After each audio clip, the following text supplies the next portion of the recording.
Good afternoon, everyone. Welcome to Lock Haven University. We are so happy to have you guys here today as we begin our new spring semester here, 2022.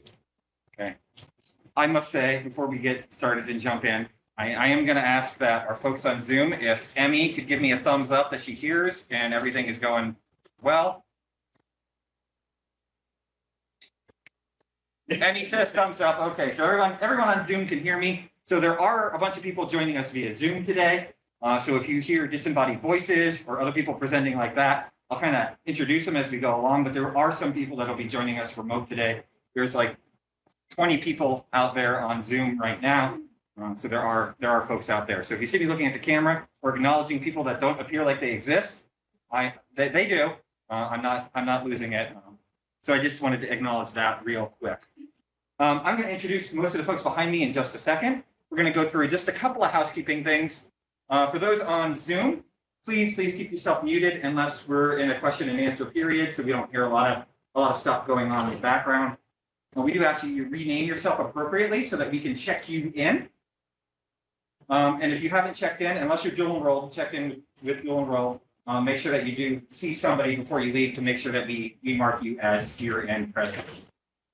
So again, we welcome you. Welcome to a cold day at Lock Haven University. I do want to mention that, this is orientation. This is going to be a 50,000-foot overview of Lock Haven University, of college life, but you don't need to be an expert in all things at LSU after today. We're going to give you the tools. We're going to give you the locations of places where you can ask questions. We know it can be overwhelming to start something new, and we don't expect you to absorb absolutely every bit of information. We want you to absorb the important highlights and where to go to get information when you need it. Does that make sense to everybody? Okay, and if you're having technical difficulties at home, I have a bunch of staff members on Zoom. You can throw it out in the chat and they will help you and answer it. I see Hunter's actually in the back of the room. She's waving to the camera on Zoom, so she will help you. And if you have questions that you want to ask, if you're on Zoom and you don't want to ask them out loud, you can go ahead and put that in the chat and my staff members will ask them out loud on your behalf so that everyone in the room here in person can also hear them. Okay, so a quick note that this session is being recorded. So for those of you in the room, the camera doesn't quite catch you guys, so you don't have to worry about that. But for those of you on Zoom at home, it does sometimes catch folks on your cameras. So you don't need to put your cameras on if you don't want to. But everything that we say here today is being recorded so that we can share with people who were not able to make it. Online, staff members are identified by LSU in front of their names. We're going to break up into smaller groups a little later, about an hour and 15 minutes from now. And again, if you have any problems with Zoom or any questions like that, just direct them to the staff members in there. So my name is George Rescheck. I am the Director of Outreach and Transition Programs, which means I help run the Student Success Center, and in conjunction with Emmy Borst, bring you new student orientations, okay? I am a proud Lock Haven alum twice over. I would say it's important to note that I met my wife here at Lock Haven University. I have my children because of Lock Haven University. I have my education because of Lock Haven University. So you'll find that I'm very passionate about LHU and all the things that we offer to students here. So that's a quick bit about me. So you're going to hear one of those disembodied voices right now as Emmy introduces herself. Hi, I'm Emmy Borst. I am one of the assistant directors for Student and Residence Life. I'm very sad that I can't be there with you all today in person, but such is life these days. So I'm happy to be here via Zoom, and certainly anybody that's in the Zoom room, if you have questions, please feel free to throw them in the chat and we'll make sure that we get all of your questions answered. That's our number one goal of today, is so that you can go into your first day of classes. Hopefully we can answer all of your questions, and if not, we can get you to the people that can.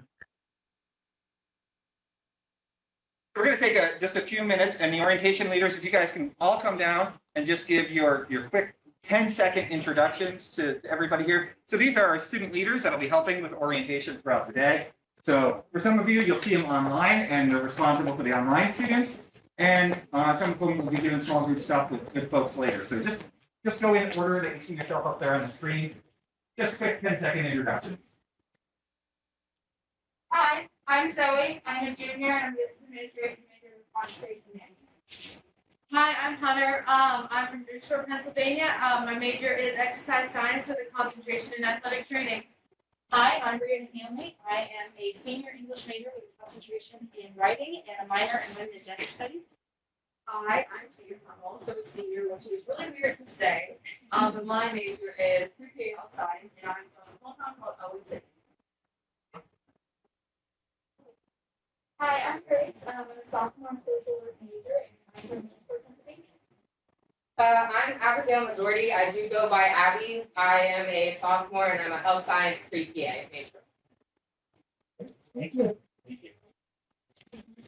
We do have some faculty and other staff helping us today. I'm not going to have them introduce themselves, but they will kind of say a little bit about themselves as their section comes up. But you can see who's going to be joining us later today.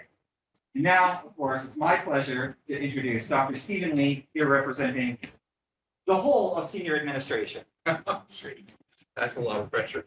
And he only gave me 5 minutes to do it. Good afternoon. Thank you. Enthusiasm.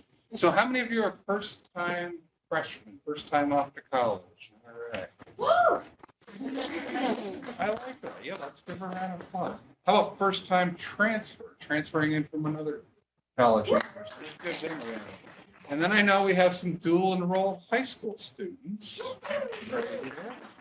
And we're really happy to have you as well. Way to get a jump start on your college career. However you're coming to us, welcome. It is fantastic to have all of you joining the Haven family. We're delighted that you picked us. There are a lot of colleges and universities out there, over 4,000, and you chose to join the Lock-In family. So thank you very much. Just a couple things. First of all, it has been kind of a tough time for college students the last couple of years. That's not a big surprise, I'm sure, for any of you, whether you've been in high school or at another college, or whether you're one of our students. COVID has been rough. And the pivoting that's happened, going into online learning, the quarantining, the testing, et cetera, really added some extra stress. And so I really want to encourage all of you, there is help here. You are in a building where right out front is a Student Success Center. And we launched that this fall. I'm sure George and team will talk a lot about that as a resource for you. It is a one-stop place for you to come, regardless of what kind of challenge you may be facing, whether your personal life, you just need to talk to a counselor, or whether you need a tutor for a class, or learning disability services, or anything in between. Please don't hesitate. We're going to get through this. At some point, we're going to go back to quote unquote normal, and we'll be meeting and we won't have masks on and we won't have testing and all of that. But right now, your safety is number one. And so we have implemented some extra measures for this spring with testing, and we continue to mask. And we're going to be really careful that first week just to make sure that we launch successfully. But the main point is there's help here. So don't be shy. Come to the Student Success Center. Come to the help desk. They will figure out where to get you to the right people so that you can get through any kind of bumps you might have along the way. Secondly, you picked a small campus that offers you a tremendous amount of personalized attention. We have small classes, we have dedicated faculty, and we have a whole lot of people who are here to help you. So please reach out, ask for help. Join the Haven family. We're here to support you. And that is one of the biggest advantages of being a member of Lock-In University. And last, there's so much to do. But please don't be shy and hang out in your dorm room, and don't get out and do intramural sports or clubs and activities or go to movies or anything else that's happening where you can meet other people. It's so easy to meet people here, but you have to put yourself out there a little bit. And that's one of the other advantages of a smaller campus. It doesn't take long. Within a week or two, you'll know a lot of friends. And by the end of the semester, you'll have friends that'll be your friends for the rest of your life. So take advantage of that. And the other opportunity for all of you, in March, Middle States Association of Higher Education, which accredits us. An accreditation essentially anoints your degree as being a degree that has all of the requirements behind it so that you can go out and you can find a job. Accreditation is extremely important. And in March, Middle States will vote on the integration of Lock Haven, Mansfield, and Bloomsburg. 3 universities coming together.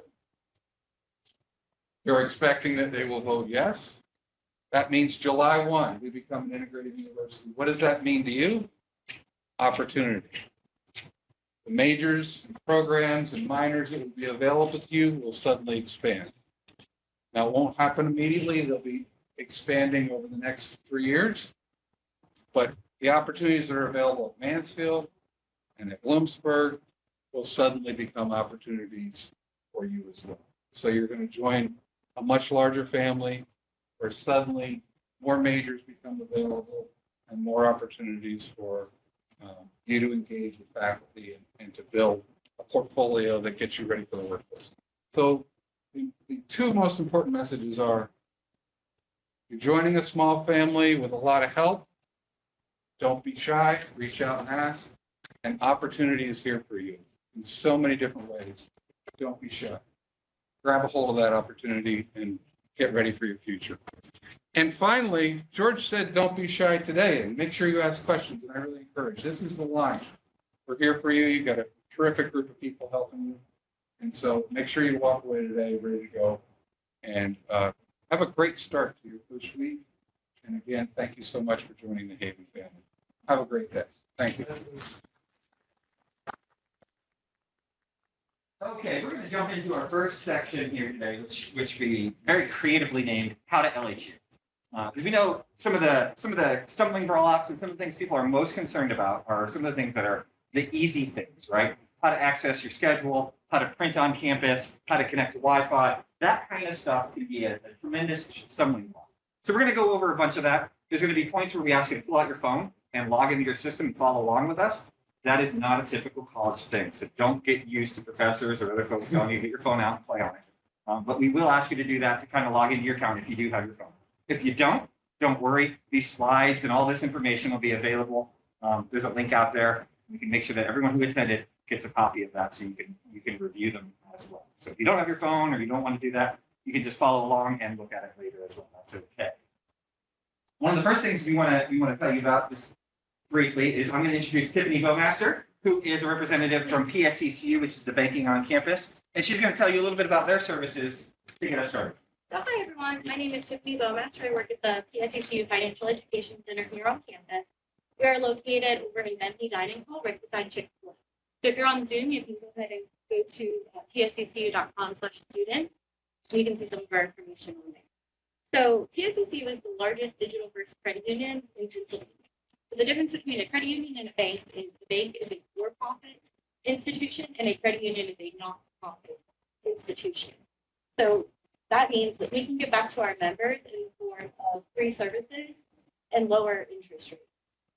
So we offer checking and savings accounts with no minimum balance, no monthly service fees. We have 30,000 surcharge-free ATMs within our network. 3 of those are on this campus. We do ATM reimbursement and we do free credit monitoring services. So at the psccu.com/students, we have a blog on there and we have free webinars. So as a Lock Haven student or family member, it is free to join PSCCU and we waive the $5 initial deposit. So if you join in person at our office or if you find us at a table around campus, we're actually giving a $50 bookstore gift card for the rest of the semester for every new member. So if you have any questions, my information, everybody should have one of these in their backpack. So, like resource If you're online, there is information. If you see the bit.ly link down there, will take you to the digital version of the resource bag that folks got in person. Yep, so this is what it is in your bag, and then our information is right on the back here. So if you have any questions, you can call or email, or you can stop into the office Monday through Friday, 9 to 2. Yep, does anybody have any questions? Nope. Thank you. Have a good rest of your day.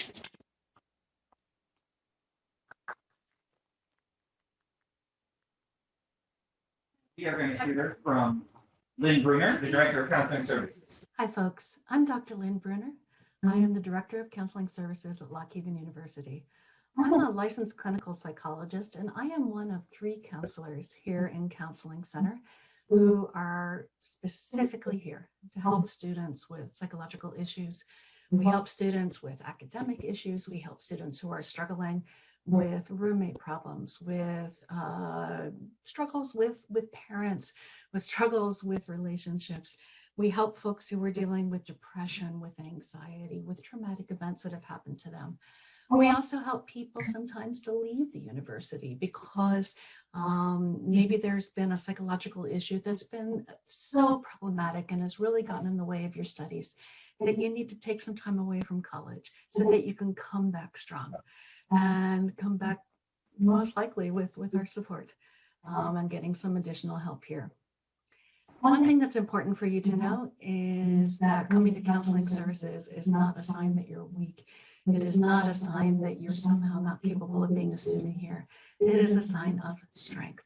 It is a sign that you know something about yourself and about what you need. And so I really want to encourage you to consider it if you are thinking that you could use some extra support for almost any reason. We are free. We are confidential. Students have to make their own decision to come to counseling. Nobody can make you come to counseling services, not parents, not professors, but it's something that you get to decide. And so I hope that we hear from you. Thanks.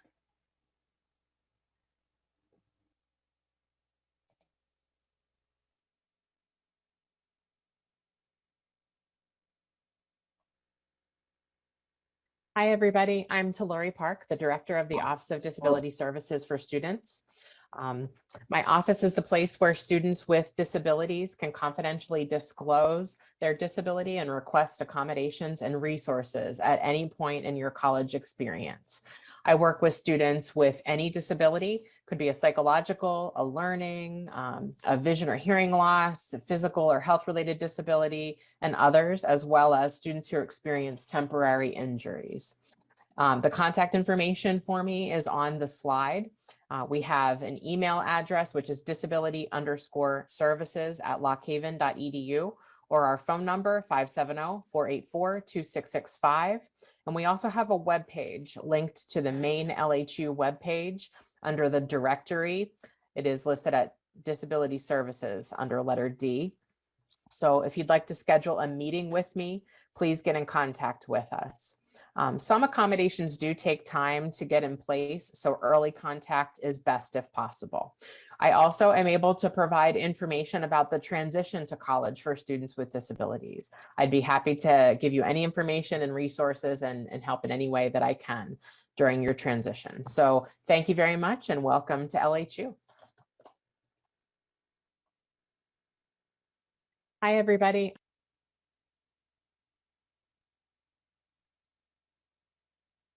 Hi, my name is Rebecca Baker. I am a student success specialist here at the Success Center. So like George and Benji, I also am a Lock Haven alum. Came here for my undergrad for social work. And then I went on to get my master's and then came home. So I'm actually the 6th person in my family to graduate from Lock Haven. So it's kind of a family thing for us because it's always been a home away from home. So as we were talking about the Success Center, one of the first things I always like to say is that we're here for whatever you guys might need.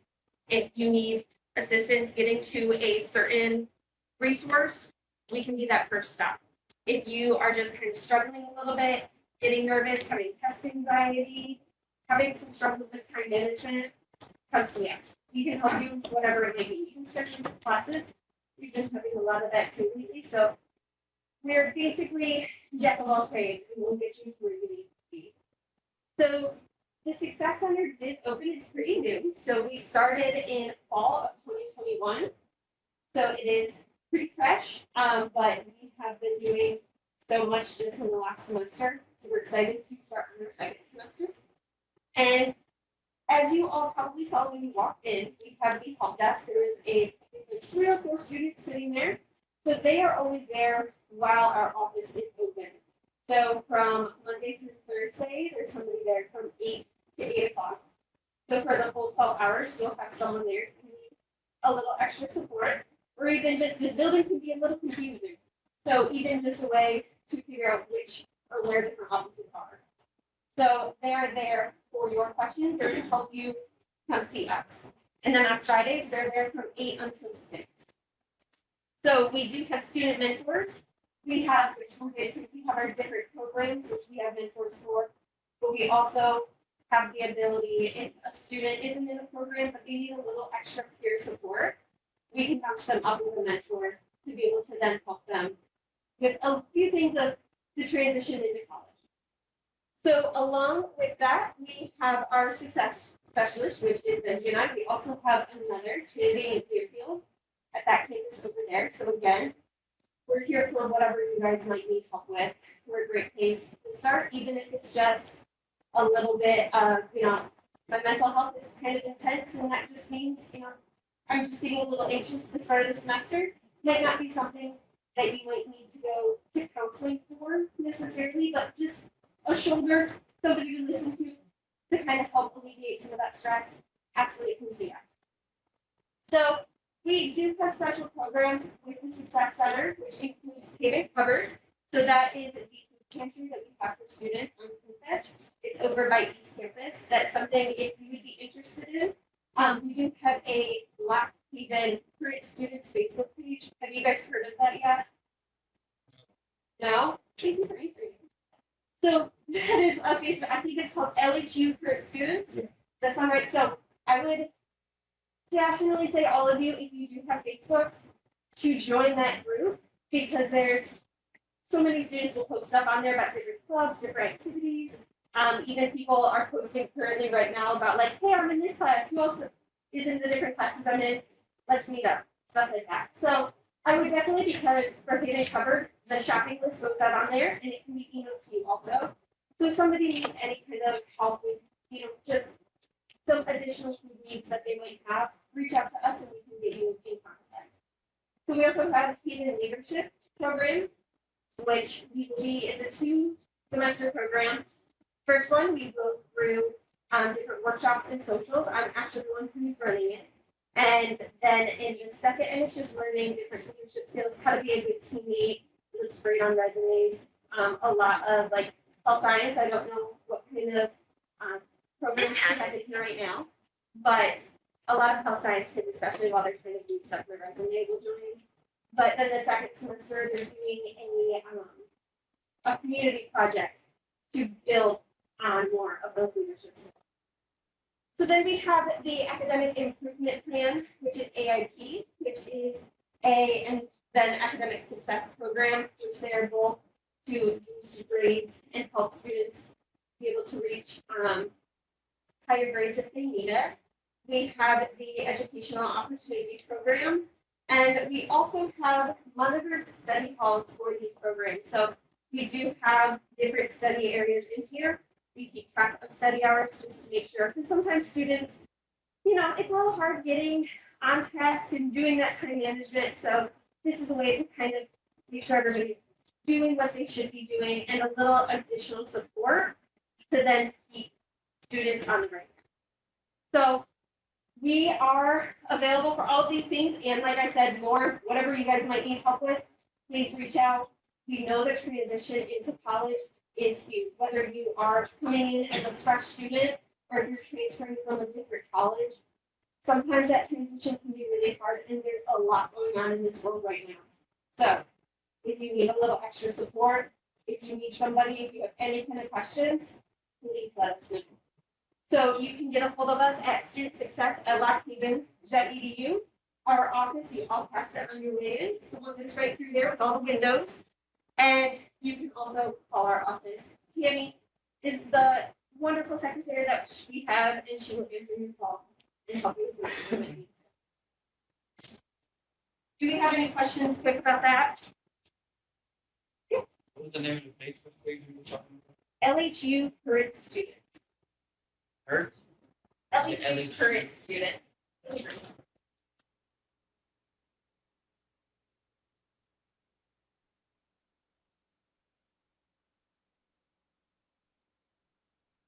Do we have any more questions for Becca?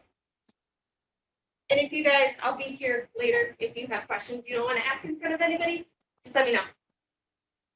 Thank you, Becca.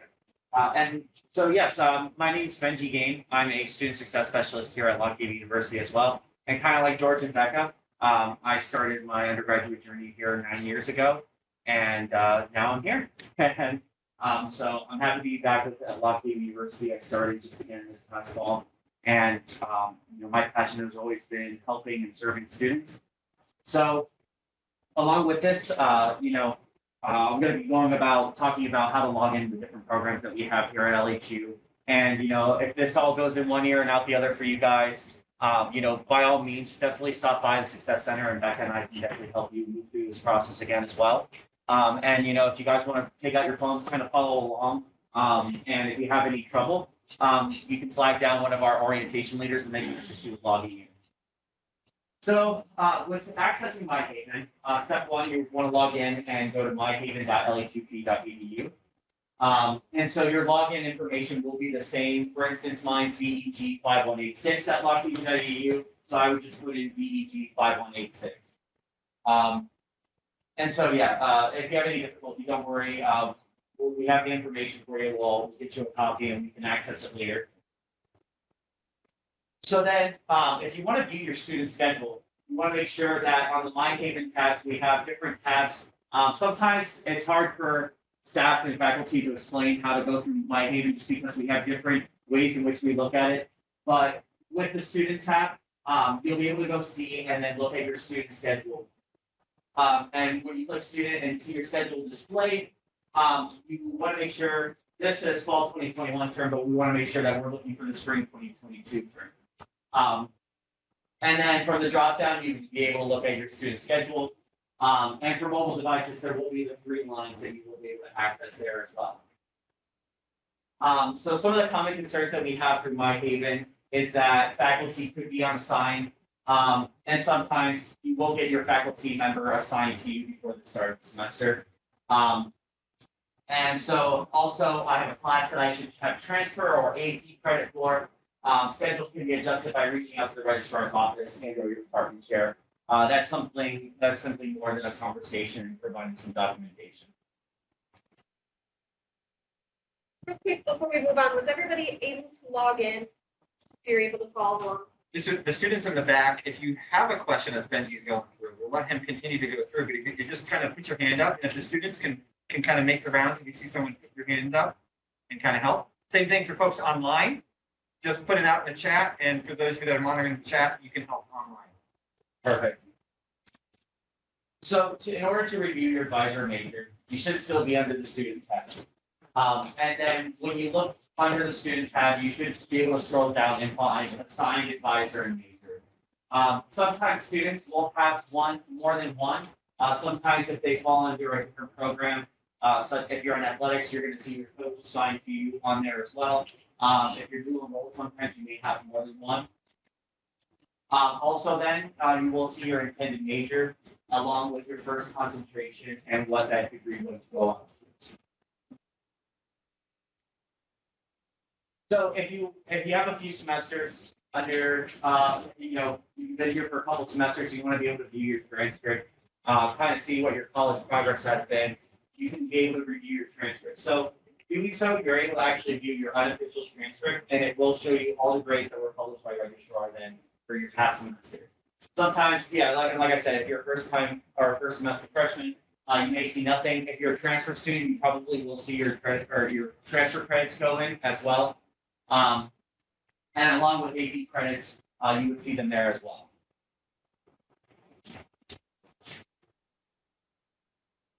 So with student accounts review in MyHaven, you should be able to see another tab that says student accounts. And that's where they put their page for access there on MyHaven. So if you want to be able to view your account on MyHaven, if you have an outstanding balance that you need to pay in order to schedule for classes for next semester, you want to be able to go into student accounts and look at my account balances, course, and fee statement. Right then and there, it will show you if you have any holds on your account that may prevent you from scheduling, what you may need to resolve, and who you will need to call in order to resolve those issues. So with that being said, you want to make note of your balance. Do you have a balance and do you have a plan to address it?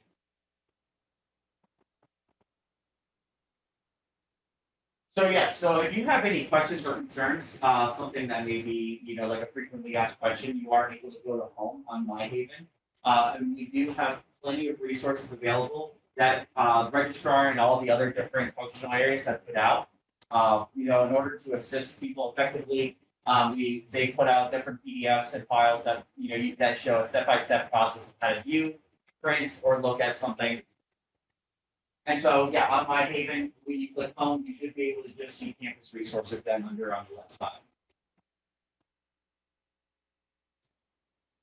So, another thing with MyHaven, you will be able to find all your information related to financial aid, related to applying for your FAFSA, awarding and maintaining your financial aid with LHU, which is located here in Ulmer on the second floor, which we're on right now, and just right down the hall, the other end near the student residence life office. And their phone number is 570-484-2424. Along with them, financial aid, registrar, and student accounts are kind of all housed in the same area. So you'll right next to financial aid, you'll find the student accounts office. And so you'll find all your information related to student billing, refunds, payments, and tuition plan options.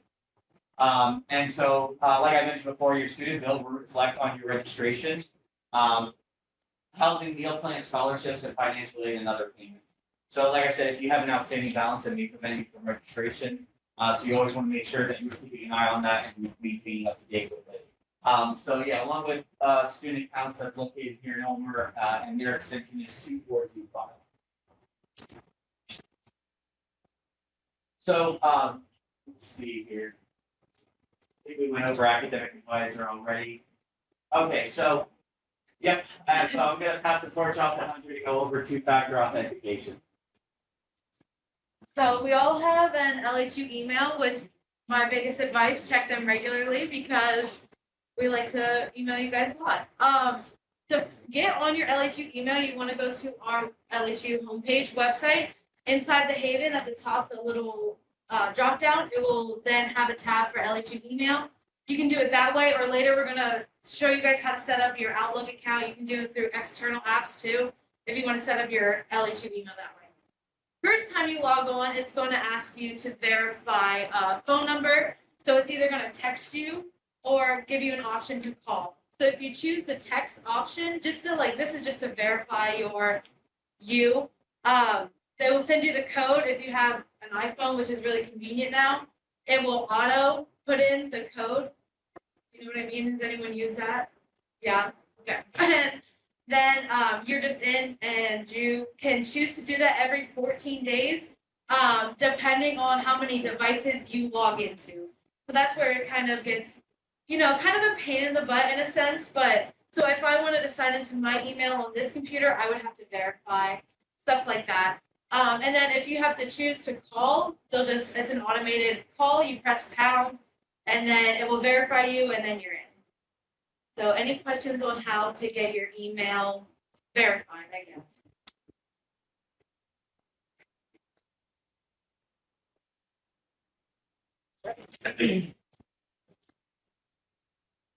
Okay, so printing at LHU. So when you print, you have to go to this website first because you can't just connect to a printer normally. So you're going to go to the link, or you can type in LHU print. That also, the first thing that comes up, you can click it and use your LHU login, and that will work. So then when you come to this, you're going to have to go down to web print, and then you're going to upload your document, and you're going to have to go through, and there's 5 pages of printers, and you got to make sure you choose the right one. So you're going to go through, press the right one, and then it's going to send it into a queue in the job pending release, and then you have to release it. So a few tips I'll give you. You have a balance, and you get so many prints per semester. You can get more. You can go to IT and they can give you more, or there's a thing called transferring each other's prints. You do it that way. And another thing I'll say is when you upload it, that's how it's going to print. So if you want 3 slides per page, you have to do that before you put it in.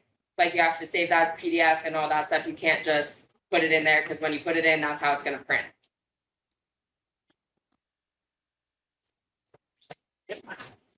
so you guys know, with the many pages of printers, whatever printer you're using, like if you're in the library or if you're in a residence hall, it will say on the printer, it'll have a little thing that says what it's called.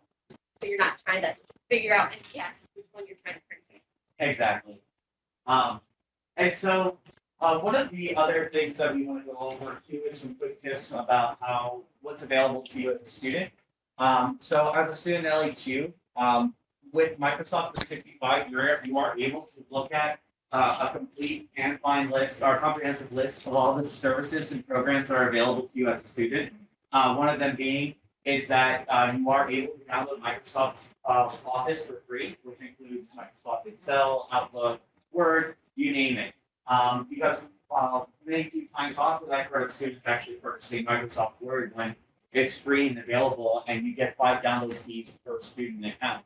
So you could have it on your laptop, your desktop, and your phone even if you wanted to as well. So once you're inside your student email, once you've signed in from the LHU website and click, LHU email, you are able to click on these dots here in the upper left-hand corner. And once you do, you click Office 365, and you should be able to install Office right then and there. Once you click that, the folder will start the download on the bottom left-hand side.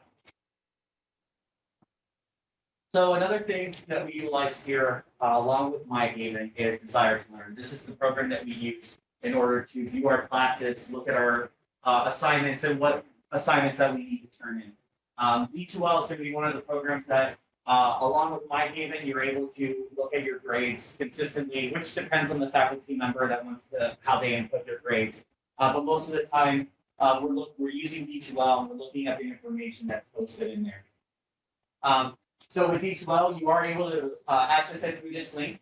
You are also able to access it through the LHU website inside, where you click inside LHU, and then D2L will be right there. You'll be able to use the same LHU user login without the @lockhaven.edu part. And right when you're in there, you'll be able to see all the classes that you're scheduled and registered for, along with the syllabi and course assignments that are due for the course as well. Another thing that we go over in order to get in the right math courses for your gen ed requirements is to make sure that every student takes a math placement course. So with this link here, you are able to access the Lock Haven University math placement course and exam. And here, if you are eligible to take the math placement assessment, you see it under My Courses and CMPT, the math placement assessment. And once you click that, it should start the math placement assessment then for you. And I will pass off the torch to George. And so this is just a quick overview to kind of show you a map of the university, as well as to say we have students at the front desk until I think 5 or 6 o'clock tonight. And so if you want someone to kind of give you a quick schedule walk or show you where your classes are physically, feel free to take advantage of that, and they'll kind of walk around with you and show you where you go. I know a lot of times students are nervous about that on the first day. So we're not a huge campus. You do have the trolleys, and trolleys are available for students to kind of make that quick connection from the main part of campus down to East Campus. So do be aware that the trolleys will be there. I do not think they will be running week 1, as classes are remote, but then they'll pick up their normal schedule on week 2 as we go back to a full face-to-face schedule. Hi, welcome. My name is Sherry Moore. I am the Associate Director of Human Resources here at Lock Haven University and also the Deputy Title IX Coordinator. What's special about the Human Resources Department is that it houses our Title IX office. Oftentimes when people think of Title IX, they think about athletics and equality in athletics, and specifically what one athletic team gets, another athletic team also gets. That is an element of Title IX, but it's more of a broad overarching element as well that I deal with.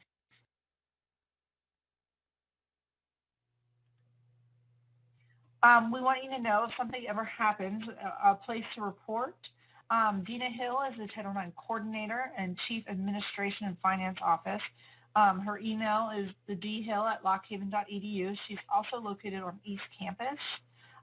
There is myself with my contact email address as well, Dr. Dwayne Allison. He is the Dean of Students and Residence Life at Student Affairs. At any point in time, our public safety office is open 24/7. They can go there and report anything to public safety. We also newly released an anonymous reporting site.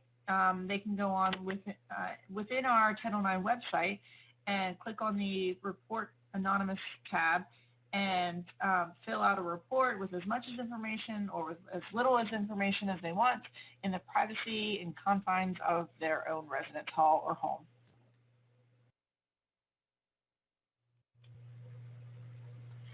Resources available to students and that you'll hear much more about today is the Counseling Center, the Public Safety, LHU Hope Center, Roads to Peace is our Clinton County Resource Center located a few blocks off of campus and free to anyone that walks through those doors. The hospital, the crisis hotline, is able to be accessed 24/7. You can call and speak to someone at any point in time that you may need them. And legal services.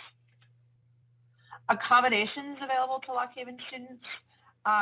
If at any point in time you need accommodations, we offer classroom accommodations.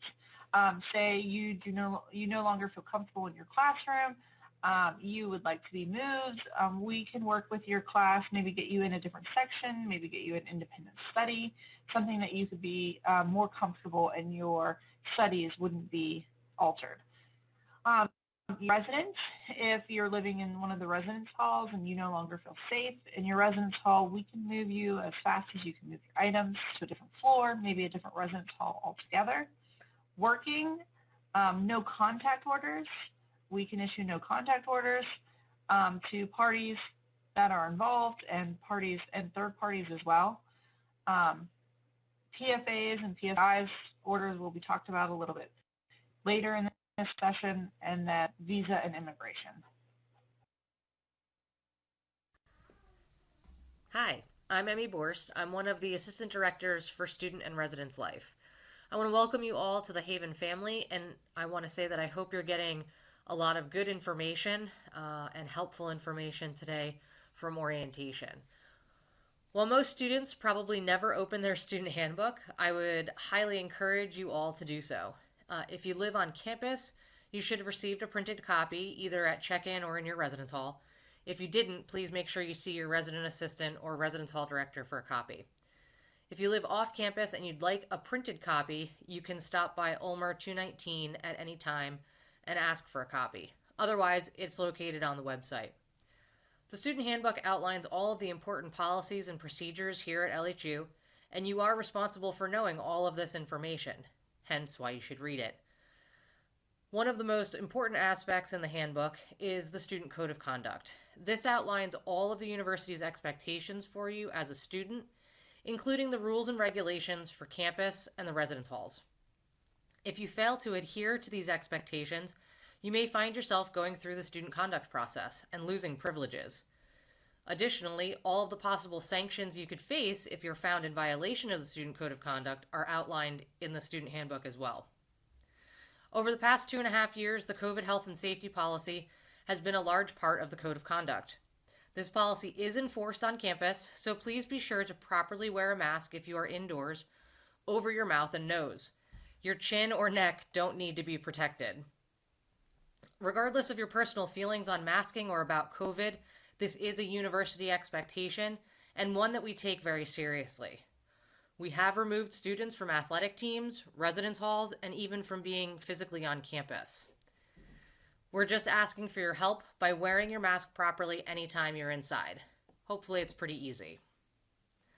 I'm happy to answer any questions or concerns you may have. Since I'm not there in person today, please feel free to email me and set up a time to chat this week or any time in the future. Or feel free to ask George any questions as well. He's well versed in the Student Code of Conduct.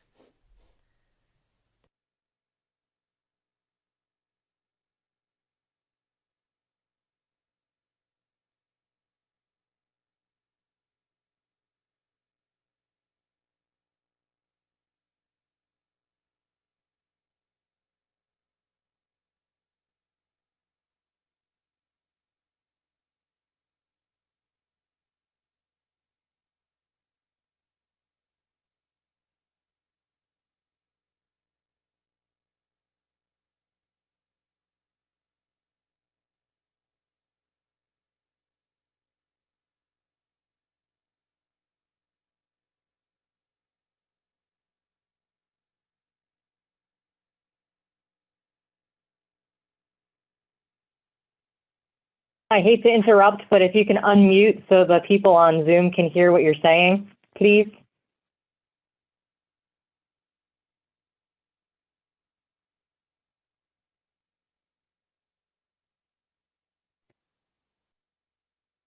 Hearing me, but I'll say that again. If you are looking for masks, every student is entitled to at least 2. We are a distribution center at the desk. If you're in person where you checked in out in the lobby there, you can grab masks from there. If you're attending in person, if you grab the bag, there are 2 masks available for you in the bag as well to use for the semester. If you need more, I'd encourage you to stop by the desk. Throughout the semester, we'll have a supply of the K94 masks available there. Anybody have any questions about code of conduct, COVID policies before we move on? And I will say, Emmy, if Janine's not on yet, could you maybe attempt to reach out to Janine? I think we'll be running about 10 minutes fast on the schedule, just to make sure that she's there. We'll keep moving right along. Thank you.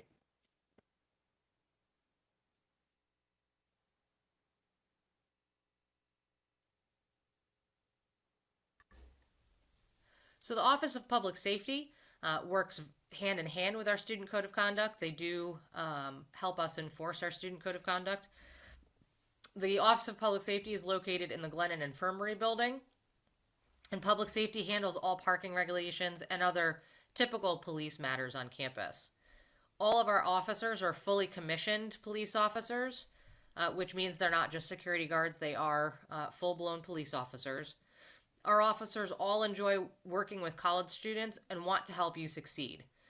You'll see the officers around the residence halls, in Bentley, around academic buildings. They'll be at most of our events, if not all of them. And you'll see them around campus all over the place. If you see the officers around campus, please feel free to stop and say hi, introduce yourself. They really want to work with college students, and they really are taking an aim at community policing as opposed to only being called when there's an emergency.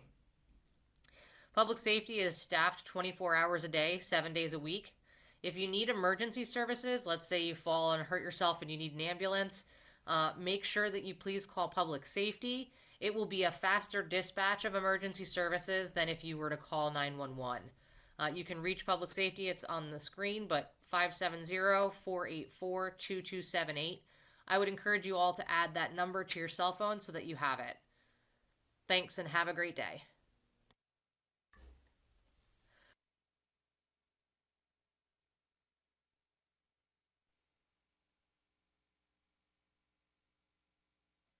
Okay, I'm going to mute this time. All right, student IDs. How many of you have already grabbed your student ID? Okay, so that's a good point. They are open today until 5 p.m. You can get your ID in the university store. Okay, so student ID is an important thing to have. It's your kind of official Lock Haven identification. I'm not going to necessarily go through everything here, but to get one, if you haven't already gotten it, you need to have an official, some sort of documentation to go along with it. It's listed up here, whether it's a driver's license, a passport, something else like that to prove your identity. There's some options here if you don't have that. We do ask you to carry your ID on you at all times that you're on campus because it does give you access to buildings. Oftentimes the doors can be locked and sometimes you'll need to use your student ID to gain access to get through the ID scan doors. So it is important to have for that. Attend campus functions. A lot of times we did it through the computer this morning, but many events will scan the barcode on the back of your ID to verify attendance at different events. So important to have for that as well. Receiving student freebies.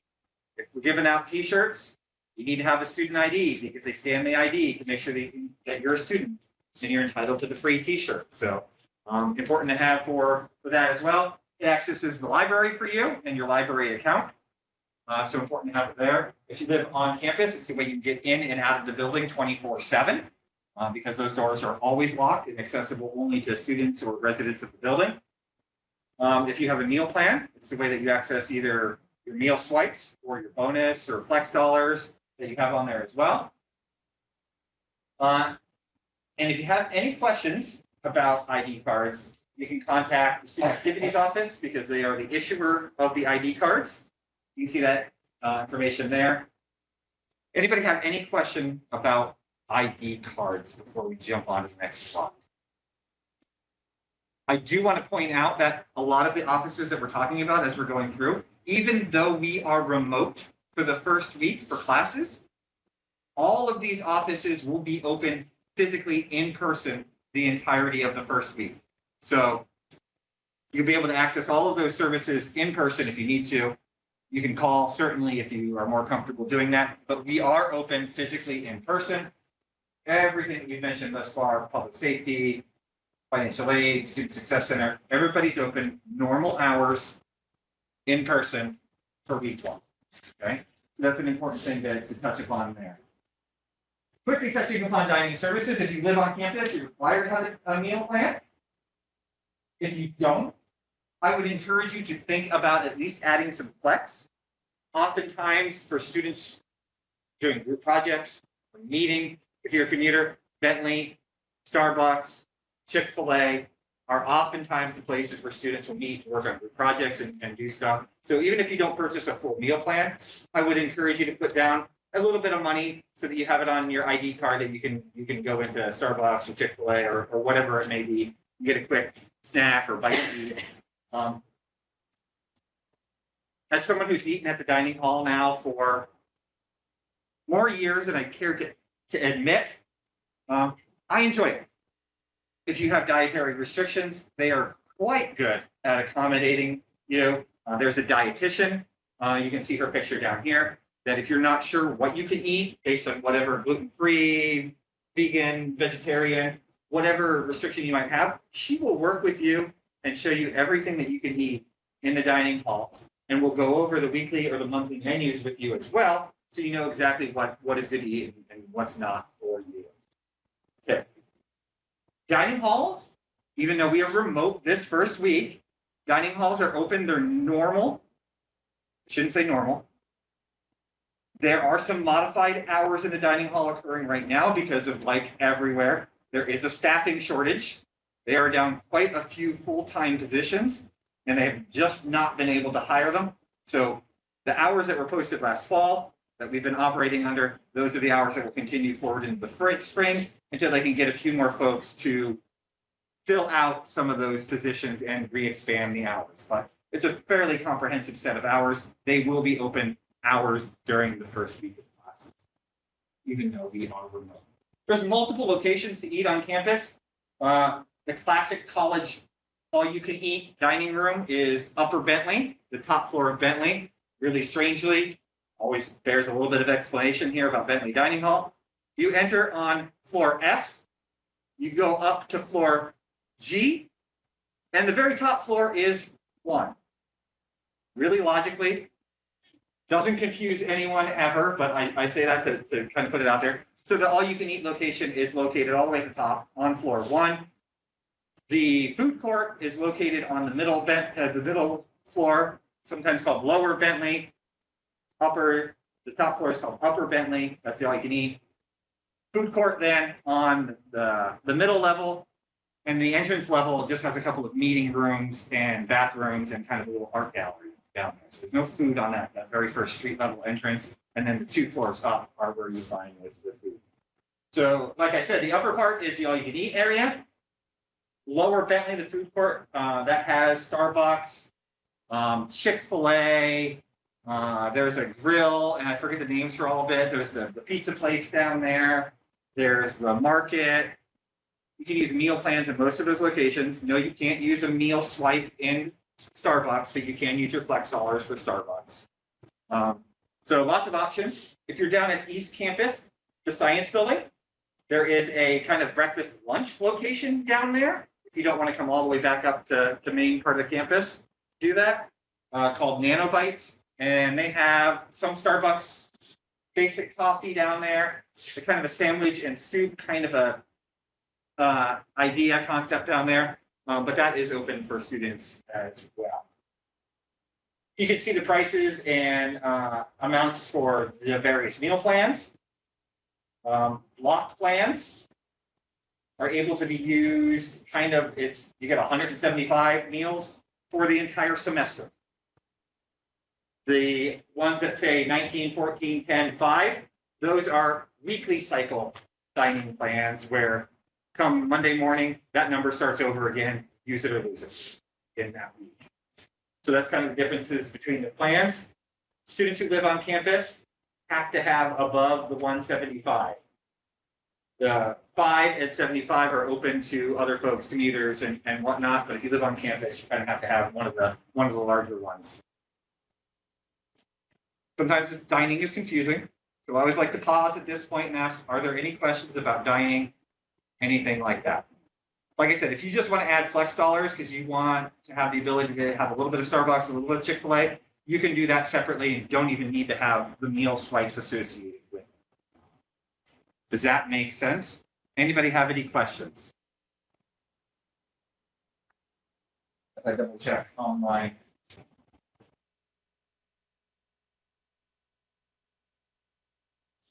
Okay. On behalf of our folks in Diversity, Equity, and Inclusion who cannot be here today, Mr. Kenny Hall and Mia Swales, who I've had the pleasure of working with for many, many years. I'm going to talk a little bit about diversity, equity, and inclusion.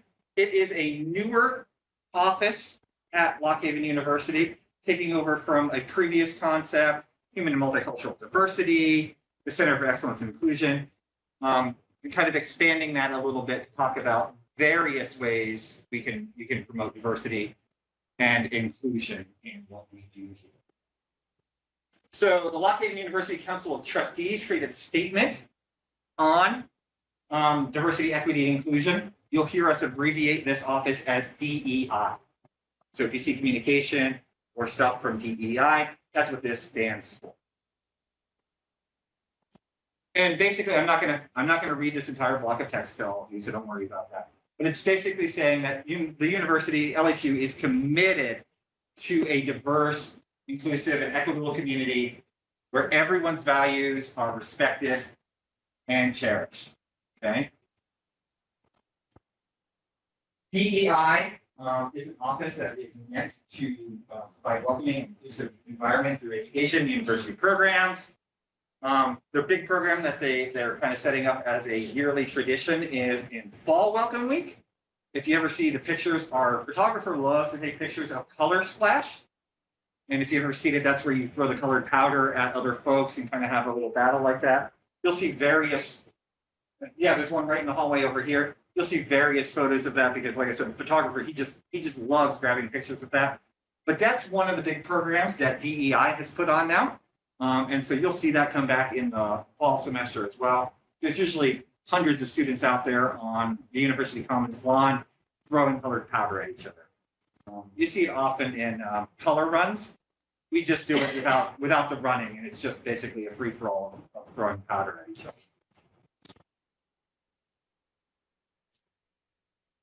And so they are also launching a mentoring program for students. And so in the fall, they piloted a mentoring program that is designed to help students kind of get through the academic, social, and mental adjustments associated with being new to college life, like all of you are right now. They provide some programming, and they've worked with both Benji and Becca to do various programming. And when we say programming, we mean events, fun things, educational things for students that assist students with their transition to college. They want to create a sense of brother or sisterhood, establishing links between underclassmen, upperclassmen, alumni. They help students connect with resources, whether it's financial, academic, or social. And they explore opportunities for personal growth. And they create a safe space for some of those tough conversations that can be had. And they also, of course, then provide diversity-based educational programs. The DEI office also serves as advisors to a bunch of the clubs that you see here: the Asian Students Association, the Black Student Union, Global Viewers Club, the International Student Association, the Latino Student Association, Multicultural Advisory and Activities Council, Gender and Sexuality Alliance, and the Gender Equality and Liberation Club. That being said, those are just a few examples, and we'll talk about student activities a little later today. But there are 100+ clubs and other organizations that get involved that represent a range of interests for people, from just the straight up fun to the more serious political clubs like that.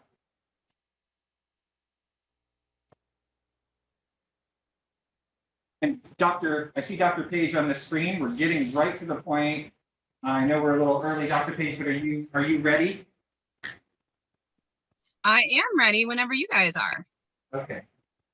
We're going to turn your volume up a little bit because Emmy was shouting, but your volume is a little different, so we're going to switch it up. I'm going to turn it over to Dr. Page. She's going to be one of those disembodied voices that I kind of talked about. That's going to run you through the academic session. So I'm gonna try to keep up with the clicker, Dr. Page. All right. So wait, can they see me or not see me? It cannot see you. I can see you because you're facing me, but they can't. Well, I'm gonna stop my video because it'll be easier for my internet. So. Oh, there we go. I'm gonna turn my video off because it's easier for my internet. Yep. Can you guys hear me okay? We can hear you. All right. Well, welcome everybody to spring semester at Lock Haven University. My name is Dr. Janine Page, and I'm a faculty member in the Health Science Department. But I also serve as our first year experience coordinator, which is why I'm speaking to you today. And basically, I think what I want to convey to you guys today is how to be a successful student at Lock Haven University. Certainly some of the things that I'm talking about would help you be a successful student anywhere. But there are some special things I think about Lock Haven. And so I think I want to convey to you how you can be the most successful here at Lock Haven. So if you want to go to my next slide, please. Thank you. So this is just an introduction, a little bit about me. I've been here at Lock Haven for 14 years.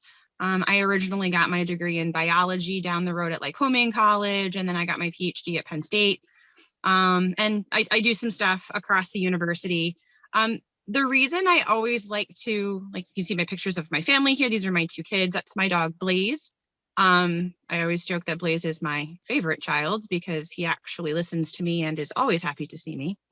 And you might actually see Blaze on campus sometime this semester. I'm getting him certified as a therapy dog. So anyway, the whole point of this is just to really try to reinforce for you guys that your professors, the faculty members here, all of the staff members, administration, we are all regular people. We have families, we've got houses, we've got problems, we deal with the same things that you guys deal with. And so one of the things, again, about being a successful student, I think is not being intimidated by your surroundings, not being intimidated by your situation or your professors. I want you to know that we are approachable. I want you to know that we are just regular people. And so if something's going on for you, or if you need something, it's safe to reach out. It's safe to talk to us. I would say that most of the professors on campus are very easy to talk to. I think that most of the people across the entire university, we're all here to help. And so I think that's something that's really important for you guys to remember. Okay, if we can go to the next one. Okay, so I stole some things out of my summer orientation presentation, and I was trying to think about what's really going to be helpful for you guys, or at least what I think is going to be helpful for you guys. And so I was looking at this very first slide, and so these are sort of the goals that we would have for you here at Lock Haven. And so you can see those words over there on the left: connect, commit, and complete. We want you to connect with people at Lock Haven. We think it's really important. I think it's really important for Lock Haven to become, hopefully, for you, like your second home. We want you to feel comfortable here. We want you to feel at home here. We want you to commit to doing your best. Hopefully that's something that you've already done. Certainly there are skills and studying and things that you're going to have to do here in order to do your best. But I think kind of like, athletics, or maybe you're, a musician, your mental game and your commitment to what you're doing is also going to be really important. And then of course, we want you to complete your studies. We want you to complete your classes in your program. We want to get you to that graduation, cap and gown. We love our students. We love that you're here, but our goal is to get you on to your next stage, right? Whether that's going out and getting a job, or maybe you're moving on to graduate school, whatever it is, we want to get you there. Okay, so the next one is some advice from graduates. And I threw this up here. This is actually at the end of my other talk, because again, I was trying to think about some things that would be important for you as far as being successful. And I think that, to be honest with you, don't take my word for it today, right? I'm going to tell you a bunch of things that I think will be helpful for you. Don't take my word for it. After this presentation, you're going to go off to meet with some current students, ask them questions, literally hear it from the people that have been there before you, that are doing it now. They're the ones that are going to be able to advise you how to be successful the best way. And so just some things that are on here, go to class, study and work hard. Don't let too many activities interfere with your work, meet new people. Sorry, there was some feedback. Does somebody have a question?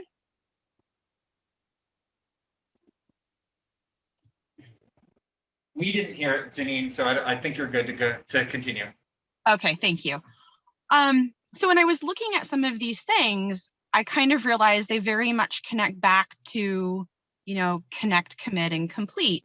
And so I was thinking about, studying and working hard and those kinds of things. These are the skills that you'll have to acquire, some of the things that you'll have to do. And that got me thinking about, like, well, what is it that's your job as a student? What is it that's my job as a faculty member? And then what are the things that are, say, our job as Lock Haven University? And so if you go to the next slide, you can see that if I'm thinking about, what I would consider, your job, right, as a student, right? Connect, commit, and complete. Really, I think one of the biggest pieces of being a successful student is fully owning your academic career and your experience here at Lock Haven. Now, in taking that ownership, there are all kinds of things that you're going to have to do, skills that you will have to build. And hopefully, you already have some of these things, or maybe you have a foundation for some of these skills, and then we can help you build on those, right? And so things like effectively studying, effective note-taking skills, time management, right? One of the pieces of advice from former students was, not letting too many activities interfere with your studies. And so being able to manage your time, you're going to have a ton of freedom here at Lock Haven. And it's really going to be your responsibility what you do with your time and how you, put pieces together, for your daily life. Reading comprehension, critical thinking, these are all things that you're going to have to do in order to be a successful student, right? In order to commit yourself to your academics. The other things that you need to be able to do or create, I think, to be successful are all about relationships, right? We said about, connecting to Lock Haven. It's great. We want you to meet new people. We want you to make lifelong friends here. So definitely creating relationships with peers, but also create relationships with faculty. Meaningful relationships with faculty members can lead to things like research opportunities or a really wonderful letter of recommendation. Don't discount those. Make relationships, create opportunities to connect with your faculty, create opportunities to connect with staff. The staff and all of the people at Lock Haven University are a wealth of information, very helpful information. And so connecting with them and being able to tap into those resources is a really amazing way to create pathways to success. Faculty members also are going to be serving as your advisors. And so again, creating those relationships, those meaningful relationships, so that you can really have deeper conversations, more effective communication with your advisor. So developing that, it just makes it a completely different experience as you kind of transition through your academic career. One of the pieces of advice from those former students was, to participate in class discussions. Be present. right? Participate in the classroom. And beyond that, get involved. We have tons of clubs here on campus. We have lots of opportunities for things like service learning. You can go out and do volunteer work. There are all kinds of things that will allow you to invest in the things that you love, but also building, communication skills or being able to work on a team or critical thinking. Those are awesome experiences to include in what you're doing. The last two on here, these are some things that we talk about, when students come in as first year students. But I think it's really important for you as a student to set clear goals. What is it that you want to do? Not just graduate, but, what do you want your academic experience to be like while you're here at Lock Haven? And then, of course, the execution, that's going to fall to you as well. So these are just some things that I think are really important and kind of fall under the heading of your job, the things that you are going to have to do as a student. The next slide, I think, is going to be what I would consider kind of my job, right? And I'm kind of speaking from the faculty member perspective here. Ultimately, as professors, as faculty members on campus, I guess sort of at the very basic level, our job is to bring you the information, right? Helping you to connect with the material, the content, the skills, whatever that happens to be for your major, your discipline, within the context of a course. So at a very basic level, that's sort of what we're here to do. Other things that I think are really important for faculty members, as part of this process is to set clear expectations.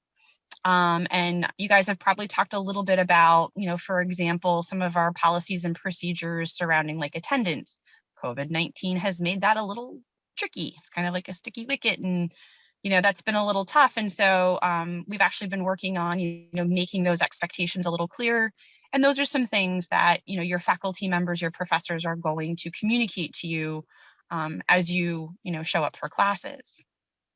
Also, as a faculty member, I feel like one of my most important jobs, one of the most important aspects of what I do is just a mentoring, advising, guiding students where they need to go. And that doesn't have to be my advisee.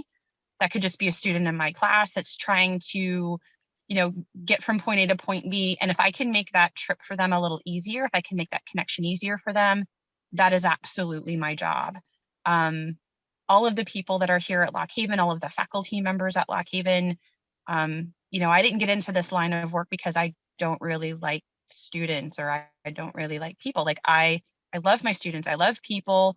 And, that's sort of part of why I ended up doing what I do. And I think it's really important to remember that, most of the faculty members across campus, and that would include also, thinking about, the staff and people in the various offices across campus, you don't do a job like this unless you really enjoy working with students and working with people.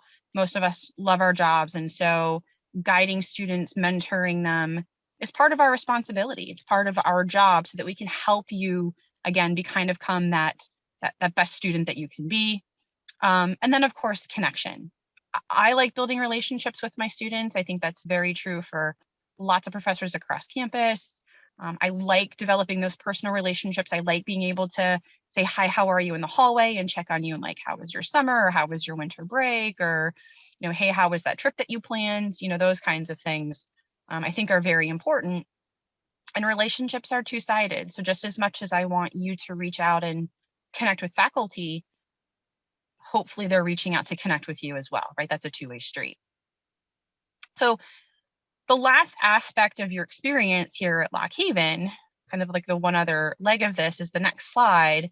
And that's kind of thinking about our job collectively as Lock Haven University.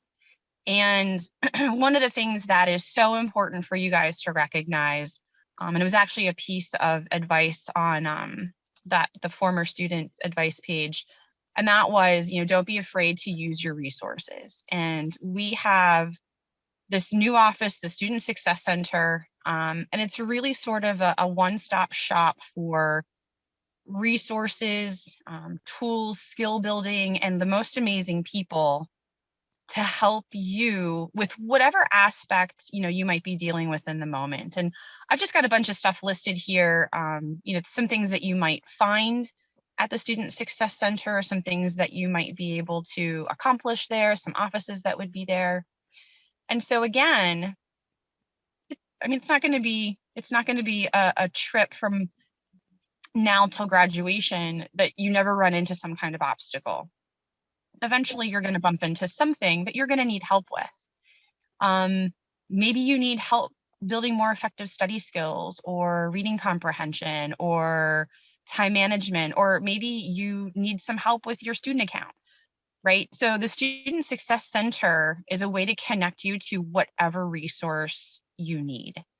And again, I think our job collectively at Lock Haven University is all about helping students get where they need to go. And that might be graduation, but that also might be, hey, do you need a tutor? Well, guess what? The Student Success Center can get you to a tutor, right? We can direct you in that path. And so together, right, my idea is that, if we all kind of do our jobs, right? If we all hold up our individual ends of this bargain, right? You commit to doing your best. You go to class, you study hard. Hey, listen, I'm all about having fun. I think college should be fun. So make sure you're doing fun things too, but you're going to commit to doing your best. I'm going to commit to doing my best in the classroom. I'm going to commit to making sure that, I'm bringing you the information.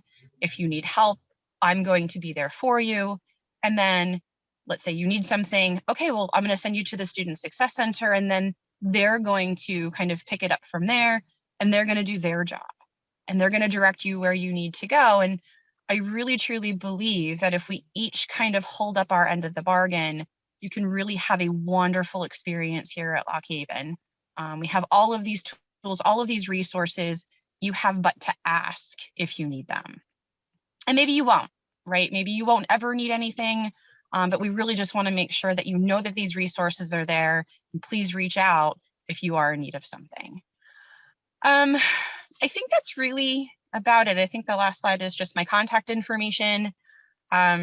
So, I mean, I'm around. I'm more than happy to answer questions. You can always feel free to stop by my office, reach out to me via email. My email address is on here.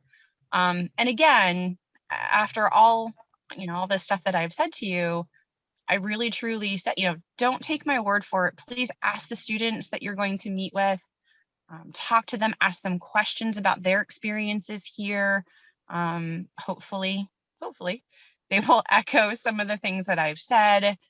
These student orientation leaders, they are a wealth of information. And I think that they'll back up most, if not all of what I've presented here.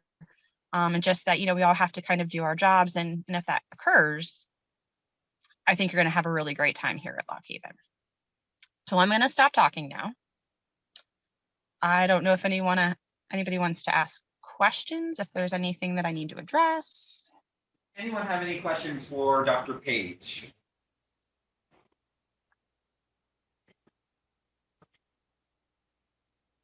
No? I didn't think so, but just in case. Well, thank you very much, Dr. Page. Always a pleasure. She is, like she said, she's a faculty member, and she represents first-year experience in the orientation planning process. So we always appreciate having her. She's a really important part of what we do to welcome new students here. So again, thank you, Dr. Page.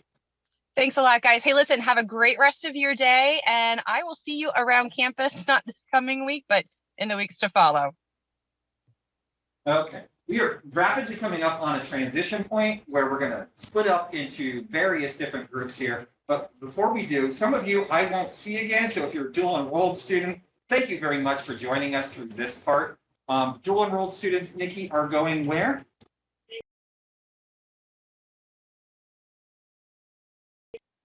All right. As we come back together, transfer students have left. We're left with just our brand new students in here. So we're just going to do a little bit more with you. I imagine we'll run ahead of the schedule and you'll be out of here before too long. But if Emmy or someone online can give me a quick thumbs up that I've unmuted and you can hear me okay. Yep, I get multiple thumbs up, so perfect, thank you. All right, the next section we're going to title really creatively again, How to College. Okay, so we're going to go through some basic stuff. If you are a transfer student and you're online, you can kind of exit the Zoom room as well. The transfer students in the room here with us have already left, so we're left with just new students. If you're a transfer student online and you want to stick around, feel free to stick around. It's great information here, but if you don't want to, that's fine as well. So we're gonna go over a few things here. We're gonna talk about transitioning from high school to college. We're gonna talk about financial aid and finances just a little bit, some college terms. Talk about communicating a little bit. We'll get into engagement, clubs, organizations, what club fair is. And then we'll talk about utilizing resources, not waiting until it's too late. But it is, if they are ready, it is my pleasure to introduce Cora and Kylie to talk to you about transitioning from high school to college. And if you guys kind of park yourself right here, that's where the Zoom microphone picks you up. All right. Okay. Who wants to? Oh, how do I do this? Press one. Right, okay. Hi, guys. My name's Kylie. I'm Cora. And Cora and I both are current freshmen here at Lock Haven. We both began at the beginning of the fall semester, so everything is very new and fresh to us, just like it is to you guys. And with that in mind, we were asked to come here today to share a little bit about the transition. So throughout Kylie and I's first semester at college, not only us, but other freshmen as well, discovered 4 main problems. And these include adapting to college education, being placed into a completely new environment, gaining a sense of independence, and discovering your true identity. And while we were running into these problems, we decided to come up with multiple solutions in regards to each. The first obstacle that students may face is adapting to the overall college education and experience. And going along with that, this includes schedule, workload, having good professors, time management, and free time. For scheduling, colleges will follow an open campus schedule with much more flexible classes, and this is different than in high school because most likely in high school you couldn't leave your campus or school and you had to be in school for 7 to 8 hours a day straight. And this is much more different than in college now where you have freedom.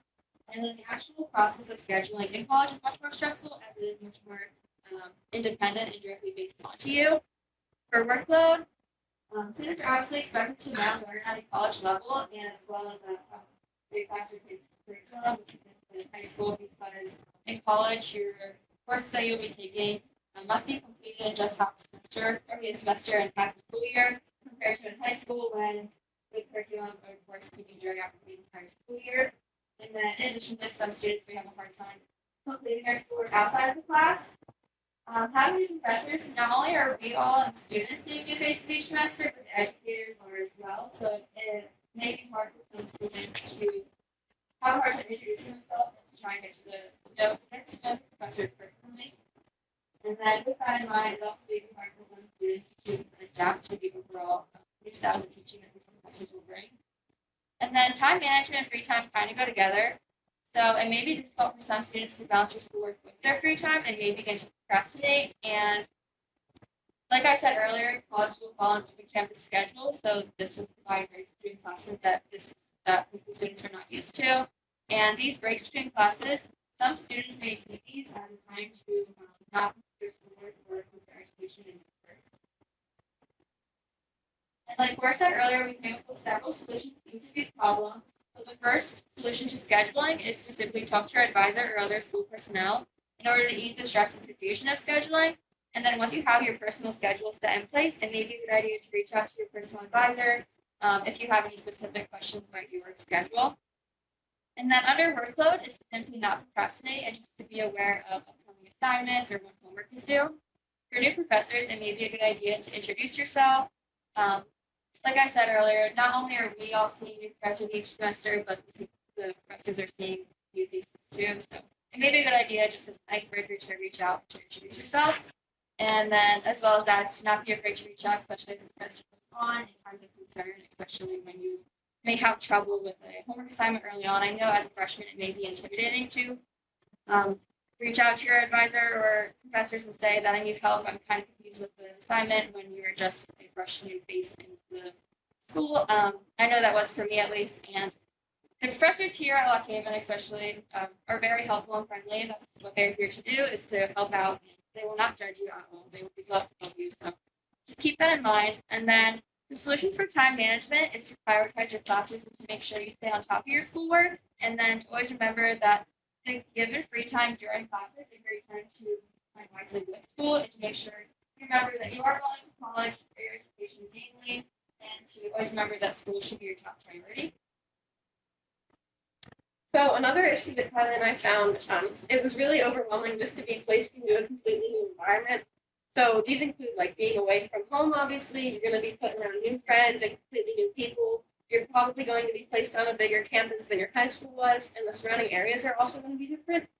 So when you're away from home, there's going to be completely new spaces around you, as well as new support systems. And we thought this was important to include. I know, like when I was growing up, my family was always my biggest support system, and that's really difficult now that I'm in college because it's just harder to keep in touch with them. In terms of new friends, it can really be hard to put yourself out there. It can be awkward. Everybody's new. You don't know people.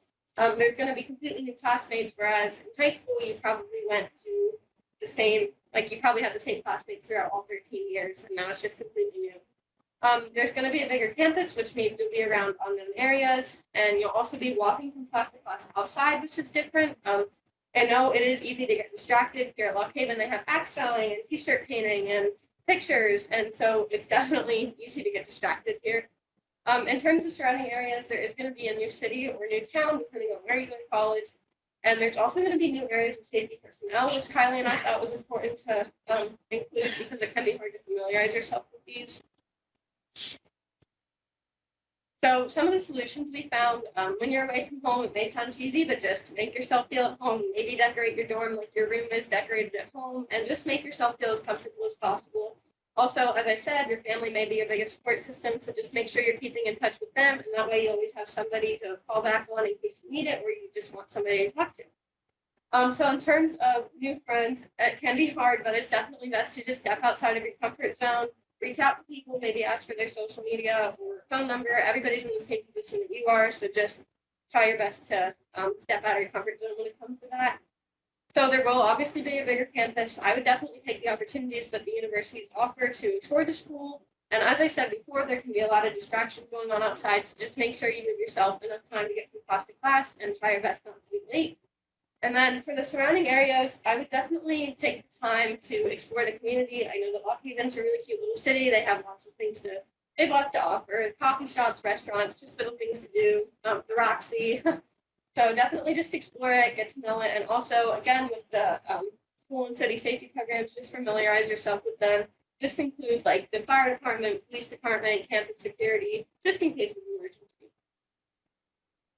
The next problem that students may face is having a hard time gaining a sense of independence. And going along with this includes managing your responsibilities, having good attendance at schoolwork, and being able to protect yourself. Under managing responsibilities, it may be difficult for some students to supply themselves with enough food and make dinner every night. It may be hard for them to keep up with their own laundry, make themselves their own appointments, keeping their living space and life in general tidy. It may be hard for some students to stay active and to remember to eat healthy. Some students may develop a money spending problem, and with that in mind, they may lack the knowledge of getting a possible job just to help support themselves. And then for attendance and schoolwork, it may be difficult for some students to actually go to classes and complete homework assignments and study ahead of time, especially as the semester goes on. And it may be difficult for some students to juggle their school life versus their social life. And it may be difficult for some students just to remember when assignments are due. And then for protecting yourself, part of my thought this is very important to include today, just because you hear on the news nowadays about some college students either getting sexually assaulted or overdosing or many other sad prevalent things nowadays. So we decided to include it here today, just so everyone can hear it again and so we can all be more aware. So under protecting yourself, some students may fall into the partying crowd and just get sucked into that and party too much and not really remember what you came to college for. And some students may consume alcohol and drugs and other negative substances. Students may have a hard time saying no to peer pressure. They may get sexually assaulted. They may make poor decisions during their sex life if they're sexually active. They also may post unprofessional or inappropriate things on social media that they may one day regret. And so yes. I just want to say wrap it before you top it. So some of the solutions for managing your responsibilities is to be mature and grow up as much as possible with life skills, especially during this age. And this can include creating a possible budget plan in order to help save money and support yourself. Solutions for attendance at schoolwork is to simply don't be lazy and start skipping, even though it could be very tempting to do, especially as the semester goes on. It will never help you. It will always harm you and put you behind in your schoolwork, and you never want to get behind. And the next bullet says don't be behind in school. So just remember to stay on top of your schoolwork in college. It's a lot easier to stay on top of schoolwork than to make up work. And then the solutions for protecting yourself is to make sure you take care of your body, both physically and mentally, to make good choices. So being able to say no to going to parties, drugs, alcohol, just saying no to peer pressure. And then the last bullet is to simply think about your future in terms of social media. So just to not post inappropriate things that your employer or you would want your employer or other people in the future can see. So one of the last problems that Kylie and I found was honestly just discovering a true identity. I know a lot of people say this is a really big one when you're first going into college. So this includes like finding a fitting friend group. As I said before, everybody's new and it's just hard to know what people are like and it's hard to get to know people. Staying curious about new activities is a big one. I know, especially for myself, like in high school, I had a set of activities or hobbies that I would do daily, weekly, monthly. And now that I'm in college, it just has completely changed. There's so many new opportunities and it's just hard to know what I would and wouldn't be interested in.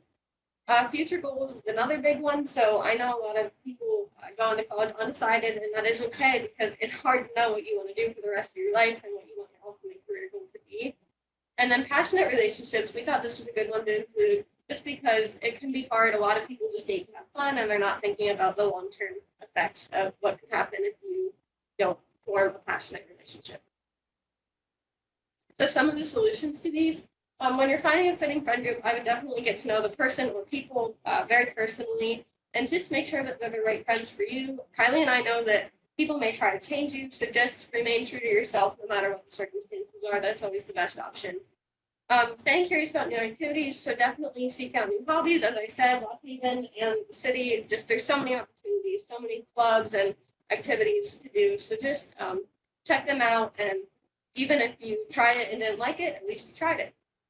In terms of future goals, it's best to declare your major as soon as possible. As I said before, it's okay to go in with an unknown major, but just know what you want to do as soon as possible because college is there to prepare you for your professional dreams and your ultimate career goals.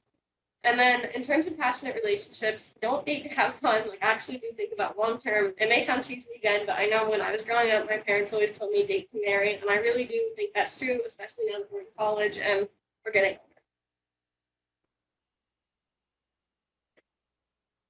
Is there any questions? So I have a question. Yeah. Did you guys know each other before you went to college? Yeah, did. Yeah. Together. Yeah. What was that? High school. High school together. We went to Jersey Shore. It's actually like half an hour. Yeah. Oh, okay. Any other questions? Are there any like dress restrictions going into public or wearing A dress code. Yeah. I believe there is. Well, Is there a dress code? is there a dress code? I know that I've seen people dress a lot differently than in high school. Yeah, I I know believe they're a lot of girls don't cover up as much. And I mean, I don't know how strict the professors are about that. There's no dress code besides any sort of public decency laws that exist locally. Can't go to class naked. You can't go to class. Certainly. I really ask because sometimes we think we're like and it's in style if I typically like it because I feel the most comfortable with them. Yeah. And sometimes I'll just wear stuff branded by some bands of mine, like the mask I'm wearing right now. Every t-shirt I have is just this. Yeah, I think most professors are fine with that. I don't think anybody's gonna come up to you and tell you, take it off, go change, like they might have in high school. There are certain classes, as you get into professional things, education, for example, there are dress codes that go along with placements and internships and like big block for education has special requirements, but those are special requirements when you get into them. Then they're communicated to you well before you get to that. Big communication classes, when you're giving a speech, they may have an expectation that you dress professionally, and they'll explain what that means on those days. Generally, not really. Yeah, like you said, we're both an education major and we had to do observation hours this first semester and our teacher, she communicated with us. Yeah, she explained to us what we should and shouldn't wear, so. If they have a problem with it, I'm sure they would reach out to you and tell you personally, but I wouldn't really. I wouldn't worry about it too much, yeah. After it looked like you were gonna say something. Just, the science lab and stuff, we'll still go over this with you beforehand, but there's like dress codes, like no flip flops in the lab, like hair backing labs, cadavers are also specific with, but those are only like really specific things that I can think of That's a good point, though, like labs with safety requirements, no flip flops, stuff like that. That'll all be communicated to you as well, usually in the first class.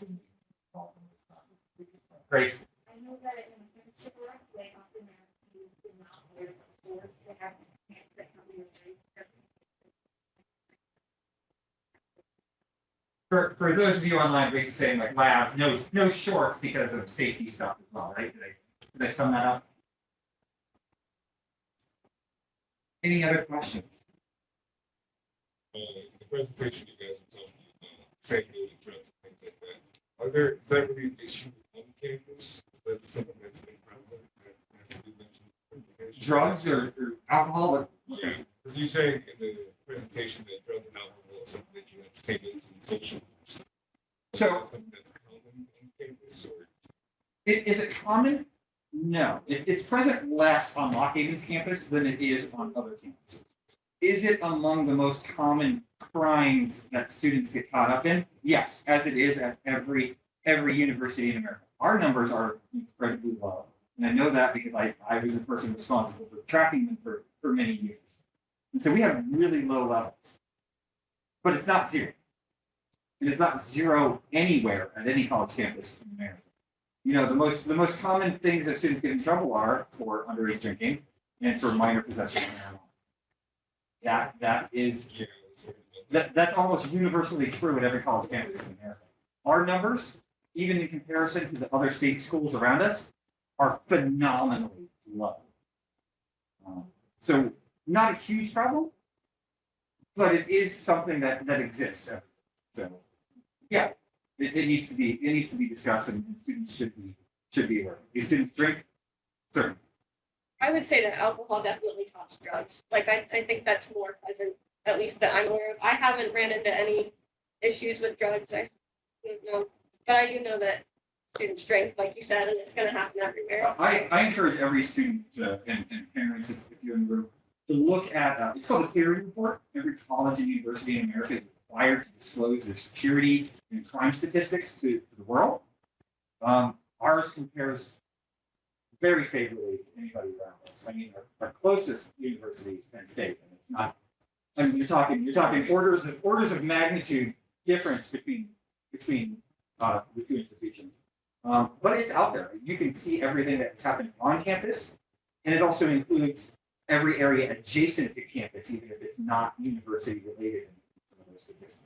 So if you're concerned about it, I encourage students and parents and families to be aware of that information out there. And everybody's required, every university is required to disclose that. So it's a good amount of information. And it typically covers the prior 3 years, will be included in every year's report. What did you say that report was? It's called the Clery Report. Clery. It's named after a young lady who was raped and murdered at Lehigh University, I think in the early 90s, late 80s. And it required campuses after that to disclose all the crime statistics and the security measures that were taken. So, Also going back to the alcohol thing, keep in mind if you guys are living in residence halls, like you said, college students drink, but this is a dry campus, so there are repercussions if you do get caught with that kind of stuff. So just keep that in mind. Question. So you're not allowed to drink on campus, or you're not allowed to possession? well, If you're underage. If the you're law of says age. If you're of age, still hold on campus. So like, even if you're of age and you live in the dorm, it's still not allowed. So I would say if you're over the age of 21, find a local. Be safe. That's correct. Lockheed University is a dry campus, with some minor exceptions for tailgating and for some other stuff. But for first year students, none of those exceptions would apply anywhere. It's generally a dry campus. I live in Campus Village, which is an upperclassmen on-campus housing.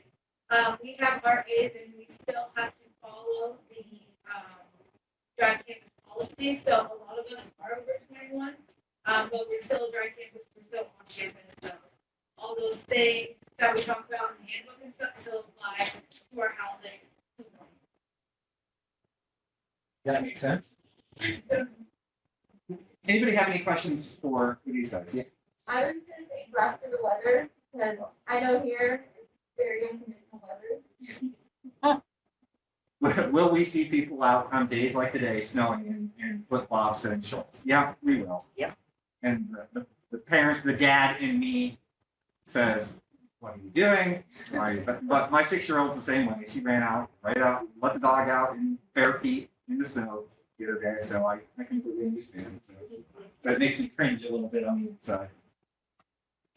I actually have a question that is starting really bit from the topics here, but if there are any technical difficulties or maybe difficulties relating to the weather, like if the weather is horrible one day, or maybe if like, technology is down, because I've gotten emails about technical difficulties.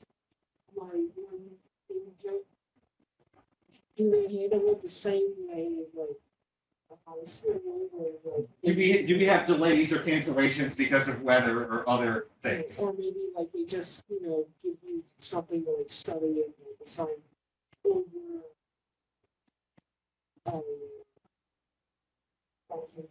Like Zoom or like. Like Zoom, or maybe they just give you the time to study on whatever. So the official way we handle it is we have a compressed schedule. It's a 2-hour delay and compresses everything into a later time period, basically.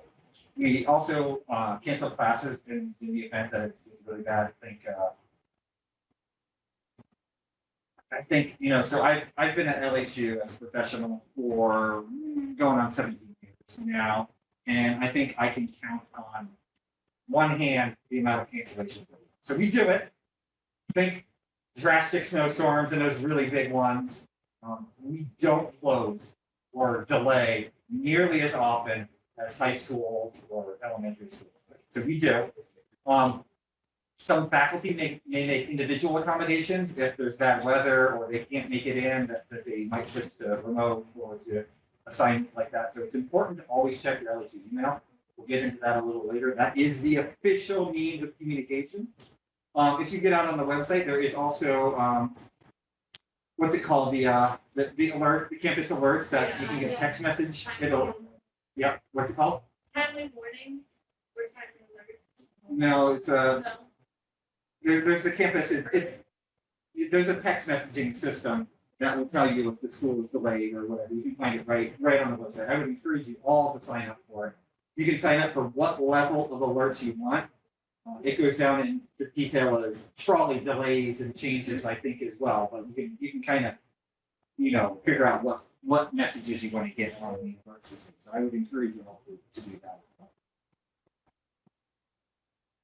We'll have plenty of time for questions later. Is there any specific questions for these two before I let them go? And we give them a huge round of applause because it's a big deal. Almost new students themselves to come up here and do that in front of you, and an unknown number of people out there on Zoom for them right now. So I appreciate it. Thank you very much. Thank you, guys. Thank you. Thank you. And we're going to jump in right now to talking really quickly about how important an investment a college education is. And so there's a lot of financial aid requirements, and financial aid is a particularly complicated field that I have worked in higher ed, like I said, for 16, 17 years now. And I know how much stress it puts on students and their families just to navigate the terminology, the forms, the FAFSA, and all of that. Thank you. And so I want to acknowledge how difficult that navigation can be. We have a fantastic financial aid office here who can help you through that. We're right down the other end of the building, right on this floor. So if you do have specific questions, I would encourage you to talk to them. They were open yesterday for move-in, and they'll be open tomorrow again at 8 a.m. if you have individualized questions. So some general stuff. Make sure that you're aware of financial aid requirements if you are getting financial aid. Familiarize yourself with payment options because sometimes there are ways to split the bill up over the semester. Sometimes there's additional costs, fees with that. So make sure you understand all of that. Financial aid, aid requires certain academic requirements to continue progressing towards your degree if you want to continue to receive that aid. Make sure that you pay attention to dates, deadlines. There's grants, scholarships, loans, there's work study available on campus. The Office of Career and Professional Development is right down the hallway here as part of the Success Center. They keep a list. They use a program called Handshake. They keep a list of a bunch of on-campus and off-campus jobs that are available for students. So that's a good resource if you're looking to make a bunch of money. You need a job to help do that. There are on-campus jobs that are available. I believe Bentley Dining Hall, Aramark, holds the contract for that. I believe they are still hiring student employees as well. They are down plenty of staff members, so they're probably still looking for help. So there's lots of options out there for students looking to make a little extra money. So we talked a little bit about making sure you understand how to pay your semester bill. I think Benji went over before you check to see if you guys have balances, so you should have that information here. Financial aid, really important consideration. For registration purposes, the university considers 12 credits as the minimum threshold for full-time enrollment in any given semester, fall and spring semester. Okay. The 12 times 8 semesters gets you to 96 credits. Almost all of your degrees are 120 if you're going for a bachelor's degree. So that, while it may be considered full-time in any individual semester, does not progress you to a degree in 4 years if you're only taking that minimum 12 credits. It's kind of based around a 15 credit semester to get you to that. That's not saying that you might have a semester you take 12, and another semester you take 18. That's the range for full-time status. Okay, so you need to earn at least 30 credits in each academic year. For some students, it may make sense. They're struggling academically to take 12, and finish up some credits in the summer, the winter intersession, things like that. But generally, the plan is most students take 15 credits, sometimes 16. When there's a lab or other things involved, generally 15 credits a semester to continue progressing towards that degree attainment. Okay. So this is where we get into a little math talking about financial aid. For continued financial aid eligibility, students must pass 2/3, 67% of their credits attempted with a minimum GPA of 2.0. Okay. This is people's eyes glaze over. This starts talking about a lot of math. We're in the Success Center. We're going to look at Benji and Becca. How many students have we dealt with at the end of the semester who are in trouble of not making what's called satisfactory academic progress and will lose their financial aid eligibility the following year? Okay? There's always students that fall into that trouble. Make sure that you're moving towards that. So that's just to keep aid. But if you're only passing 2/3 of your classes, you're well off pace for 4 years for getting that degree as well. So it's really important to keep in mind. There's going to be speed bumps. You've heard a couple people say that already. There's going to be a class that it's difficult for you to grasp. It is what it is. Sometimes you might get a D in it. Sometimes you might get an E in a course, even though you've done phenomenally well on other courses and you might need to retake. So when you retake a course, that doesn't make it go away for financial aid. That's an attempted credit. And you still have to kind of progress beyond that. So it might require like an 18 credit semester or something like that. So it's very important when you get into trouble, if you get into trouble, you fail a course, you get a D in a course, that you double check the financial aid office about what the repercussions for your financial aid eligibility. Does that make sense? I'm not going to make you do this right now, but you can follow along if you want. If you want to get back into My Haven, you can check your financial aid status. What we really want to make sure, if you saw a huge bill when we looked at your student account earlier and you were expecting financial aid, a lot of times the holdup that we see is because you need to do certain things for federal financial aid. University doesn't always control it, but the federal government needs to see master promissory note, insurance counseling, and there's a bunch of documents that would be noted under that financial aid tab as missing or incomplete. If you see any of those in that section, it's important to double check with financial aid and make sure you complete those documents, okay? There's a lot of information in there. Feel free to double check it. And if you see anything missing or anything noted that seems off, or you had a huge bill and you're expecting aid, make sure you run it over with financial aid office. They open at 8 a.m. tomorrow, and they're open through 4 p.m. every day of the week. So we saw this a lot this semester in the Success Center. We want to talk a little bit about communicating with faculty and staff while you're here. And so email. And I know for students, email seems like this archaic, old-fashioned, weird way of communicating. But at a university, we have an obligation to prepare you for entering the workforce. And in the workforce, email is still the default method of communication in most business settings. Okay? So at LHU, email is the official means of communication between the university, its representatives, and you as students. That means you should be checking it at least twice a day. And that is a really difficult concept for some students to get, but check your email twice a day. If you are going to communicate with a faculty member, a staff member, use proper language and formatting. This is not a text message, a Snapchat, a TikTok, or anything else like that. It is a formal communication.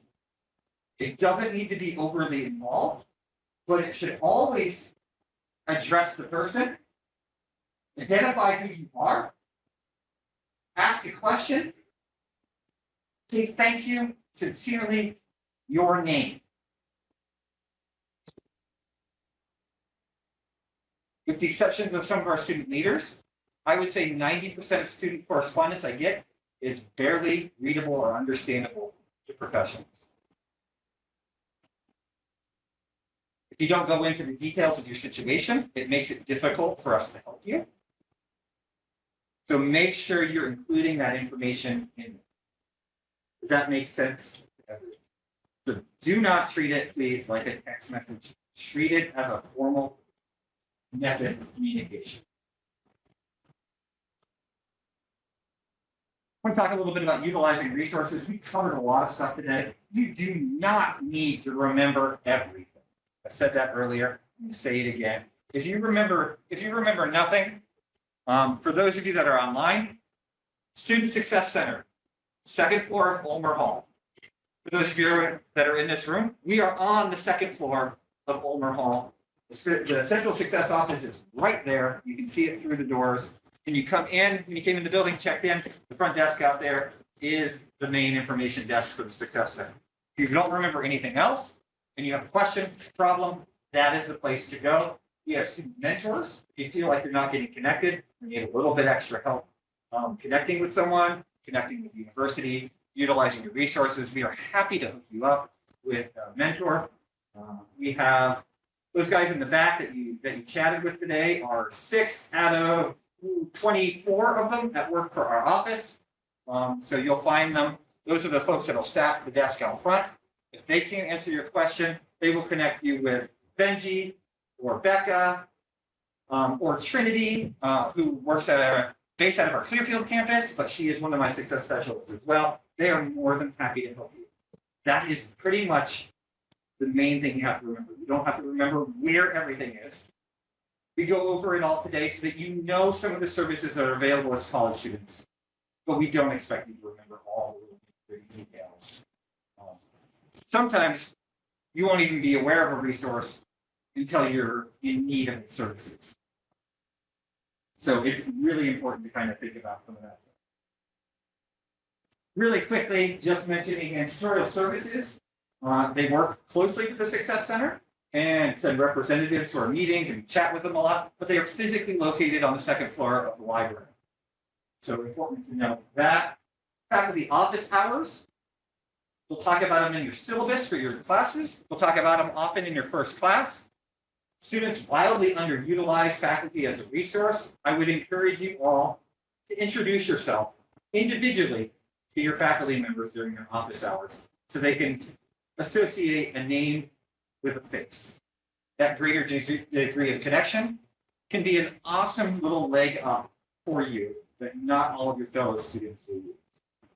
I talked about the Student Success Center, the library, Stevenson Library, lots of great librarians. If you're doing research, they will kind of walk you through and hold your hand looking stuff up. They're a fantastic group of people. Counseling Services is located in Ulmer Hall. We're on the second floor. They're downstairs on the first floor. We have 3 full-time counselors and hiring 1 more for the spring semester, I believe, that will be coming on board to help students with any mental health issues you might have. You pay for all of these services and the tons of others that I don't get into with your tuition. Use them before you're in trouble. If you have a B in a course and your goal is to have an A, use tutorial resources. They're there to help you get the best grade you can in a course, not just to turn an E into a D. So if you're struggling, you have a C minus, you've never gotten a C minus in high school, you want to make sure that you at least turn that into a B, use them. If you're a student that's coming from a high school that you've never gotten anything less than an A, it's going to horrify you to get less than an A and you're kind of hitting a B plus, go to tutorial services. They can help you improve your grade no matter where you stand. Embedded within tutorial resources is the Math Center and the Writing Center can help you edit and write papers because you will write papers in college. I'm going to go briefly through this. Kim Harris is our Assistant Director of Student Activities. She could not be here today. She was planning on it, but last minute something came up that she couldn't be here. So I do have her slides. I'm going to talk about it. I usually embarrass her. Kim is one of my favorite people. Many years ago, I was a residence hall director and I ran one of our residence halls.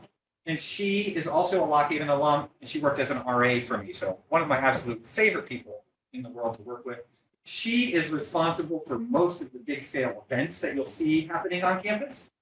And for student workers, she works in student activities office, and you can kind of see Jody Smith directs, Chrissy Wise is the director of community service, and Brad Galley runs our fantastic rec center and intramural programs that occur down there.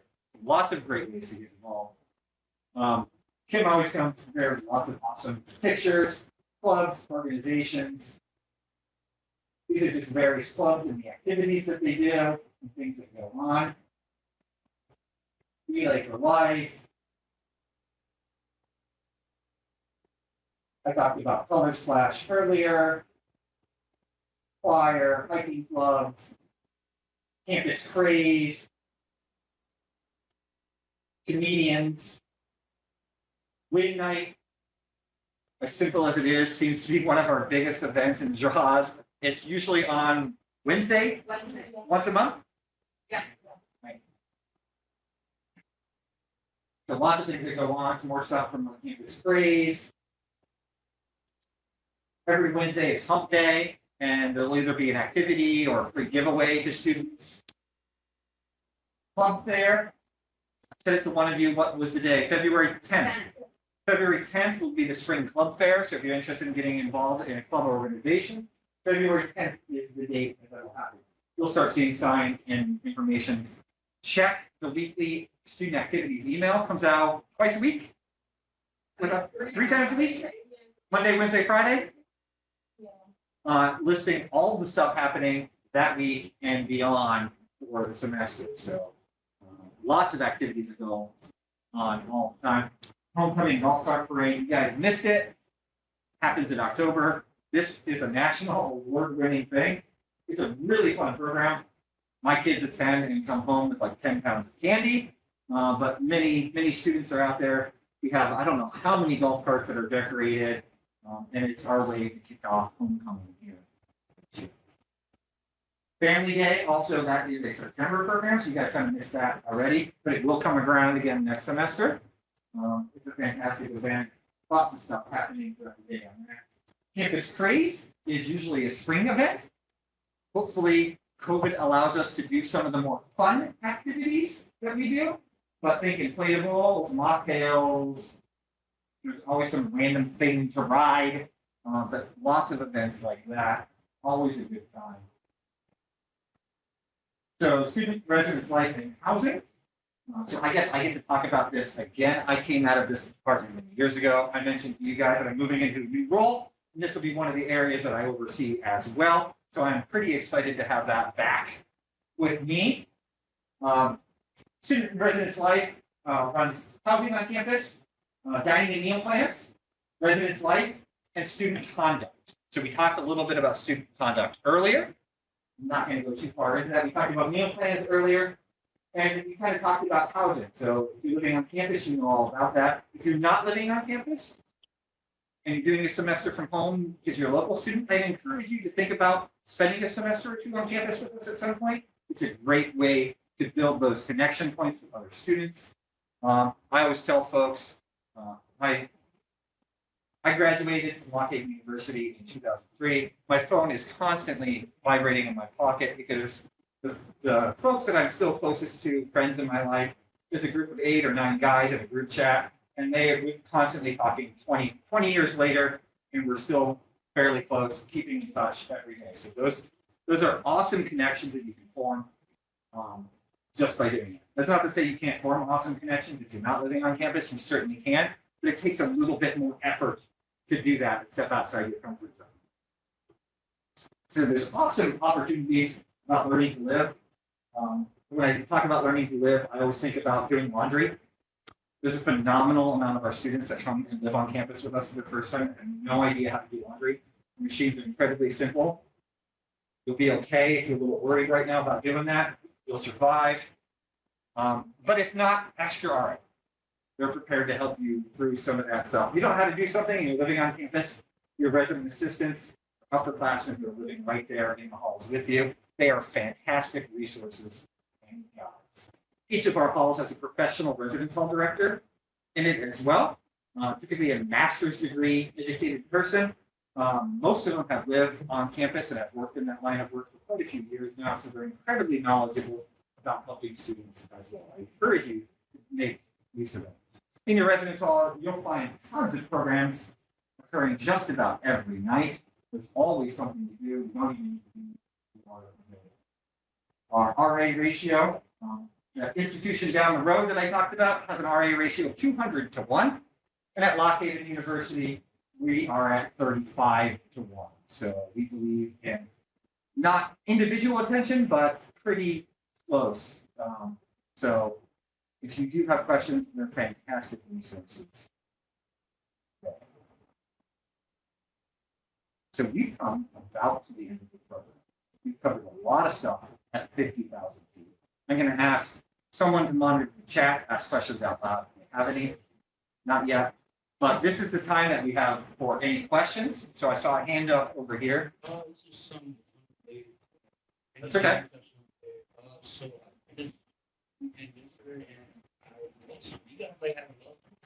There is a lost and found on campus. Generally, that stuff is returned to public safety, our police department, and they are located in Lennon infirmary building. So the infirmary shares one half, and public safety is on the back half, right behind Price Auditorium. They keep a campus-wide lost and found. I don't think we touched upon the infirmary, so that's always a good thing to touch upon. We do have a campus medical center. It's open 6 out of 7 days of the week. Most of its services are free to students, so I encourage you to take advantage of that. Generally, there's a nurse practitioner or a PA up there, and they're affiliated with, I think, Geisinger. Geisinger has a contract right now. Yeah. What? UPMC. Yes. Sorry, UPMC. I just want to say that with the loss of sound stuff, there is a lot of times in the current student page that students will find something and they don't like take the time to go to public safety. They will post about it, saying that they found it, where they found it, and they will often meet up if you get back there. I'll repeat it so it picks up on Zoom too. So the LSU current students page, a lot of times, and particularly with IDs, students will kind of say, hey, I found your ID, and put it out on current students page on Facebook and say, I have it, come grab it for me in Bentley or whatever, or message me and I'll get it back to you. If they don't want to run it up to nothing that, if you didn't have your name on it or anything, I would double check up with public safety. Talk about laundry and mail. Laundry and the mail room. So laundry on campus, each of our residence halls has laundry in the building.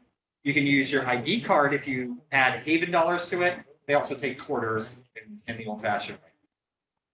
Where laundry and the mail room. So if you live on campus, mail, if it's small enough to fit right in your little mailbox that you're assigned, will come directly to the hall. If not, if it's a package, you will get an email.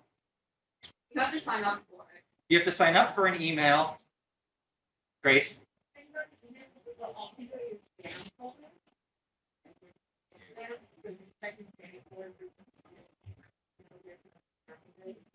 So it often goes to your spam folder. Do they get directions from, or is there, in the residence halls, are there directions on how to do that? How to sign up? Yeah. No, I think you just have to tell the mail room they'll add you to their list. Okay. So if you're expecting a package, packages go to the LSU mail room, which is located behind the Derwachter Alumni Conference Building. There's a little, you have to walk past it, and there's a sign that says mail room, and you just kind of go in there, and that's where you can pick up your packages. I believe it's called the Hirsch Neville Building. It's called the Hirsch Neville Building. Did you touch at all the media services, print out like calculators, playing laptops? No. Come on down and touch upon it, Hunter. Okay. There is, I don't think any other students want. Okay. So. Media services is right next to tutorial services on campus, so it's the second floor of Stevenson Library. You can go here and you can rent out different things like calculators, because who wants to buy $100 TI 80 whatever calculator? Rent it out for a whole semester. Free of charges is also included within those hidden fees that you find within your tuition. You can rent out laptops if your laptop kind of broke and things like that, for a whole semester or longer if you need. Macs you can rent out if you have like a digital media class and stuff like that. They allow you to rent out Macs. I'm trying to think of everything else that they allow you to. Drones, I think we have now. GPS, hotspots, all these different things. Yeah. You say webcams? Webcams are a good one if you have like a project where you need to record something. Yeah. Or colored prints is right next to that. So if anyone's a bio major, I know Principles of Bio 1, one of the finals for lab is that you do a research project and it has to be on a big poster. You can go there and get that printed out for free because it has to be like specifically size. Things like that are all free of charge. IT services is also in the library. which is also free. Take stuff there and they will fix it free of charge most of the time, unless it's like an expensive part that you need for your computer. But it's software related. Software related, Yeah, so you yeah, they'll fix that. All free. Problems with your MyHaven login stuff. Password resets. Password resets, email. Yeah. So only software that they fixed? Do they fix parts? I don't think so.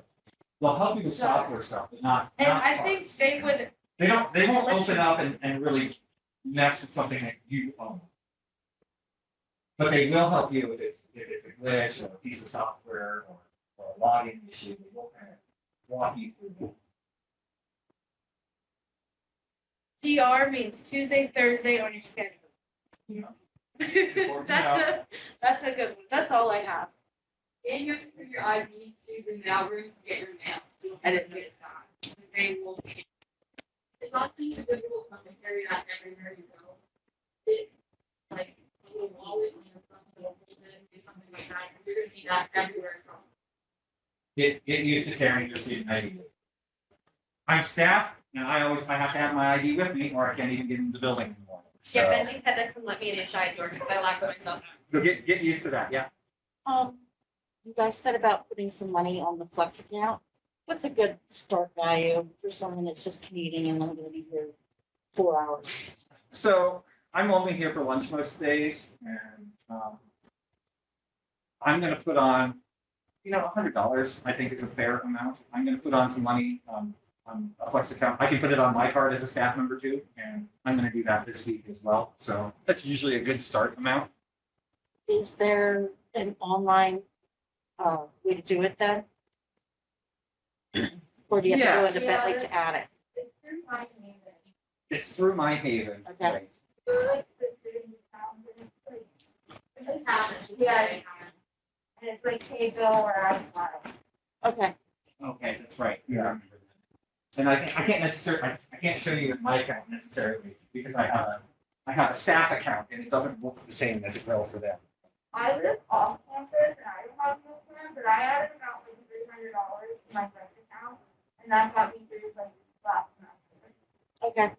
Okay. It depends on how much Starbucks that you can drink a lot of Flex dollars in Starbucks. Yeah. If And you there's get also- dedicated to that. I went through a lot of smoothies. Right.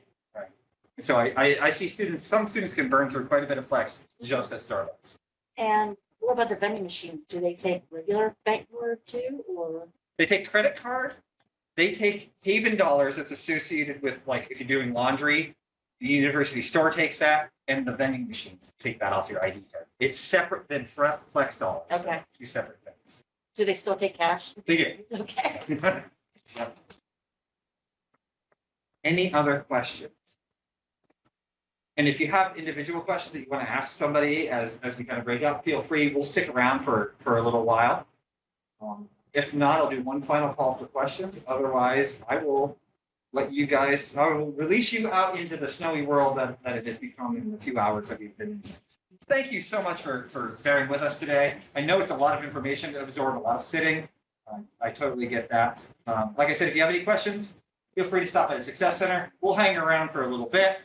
And some of the folks you met are still on Zoom, so if you have questions for them, you can ask as well. Otherwise, have a great day. Have a fantastic start to your semester.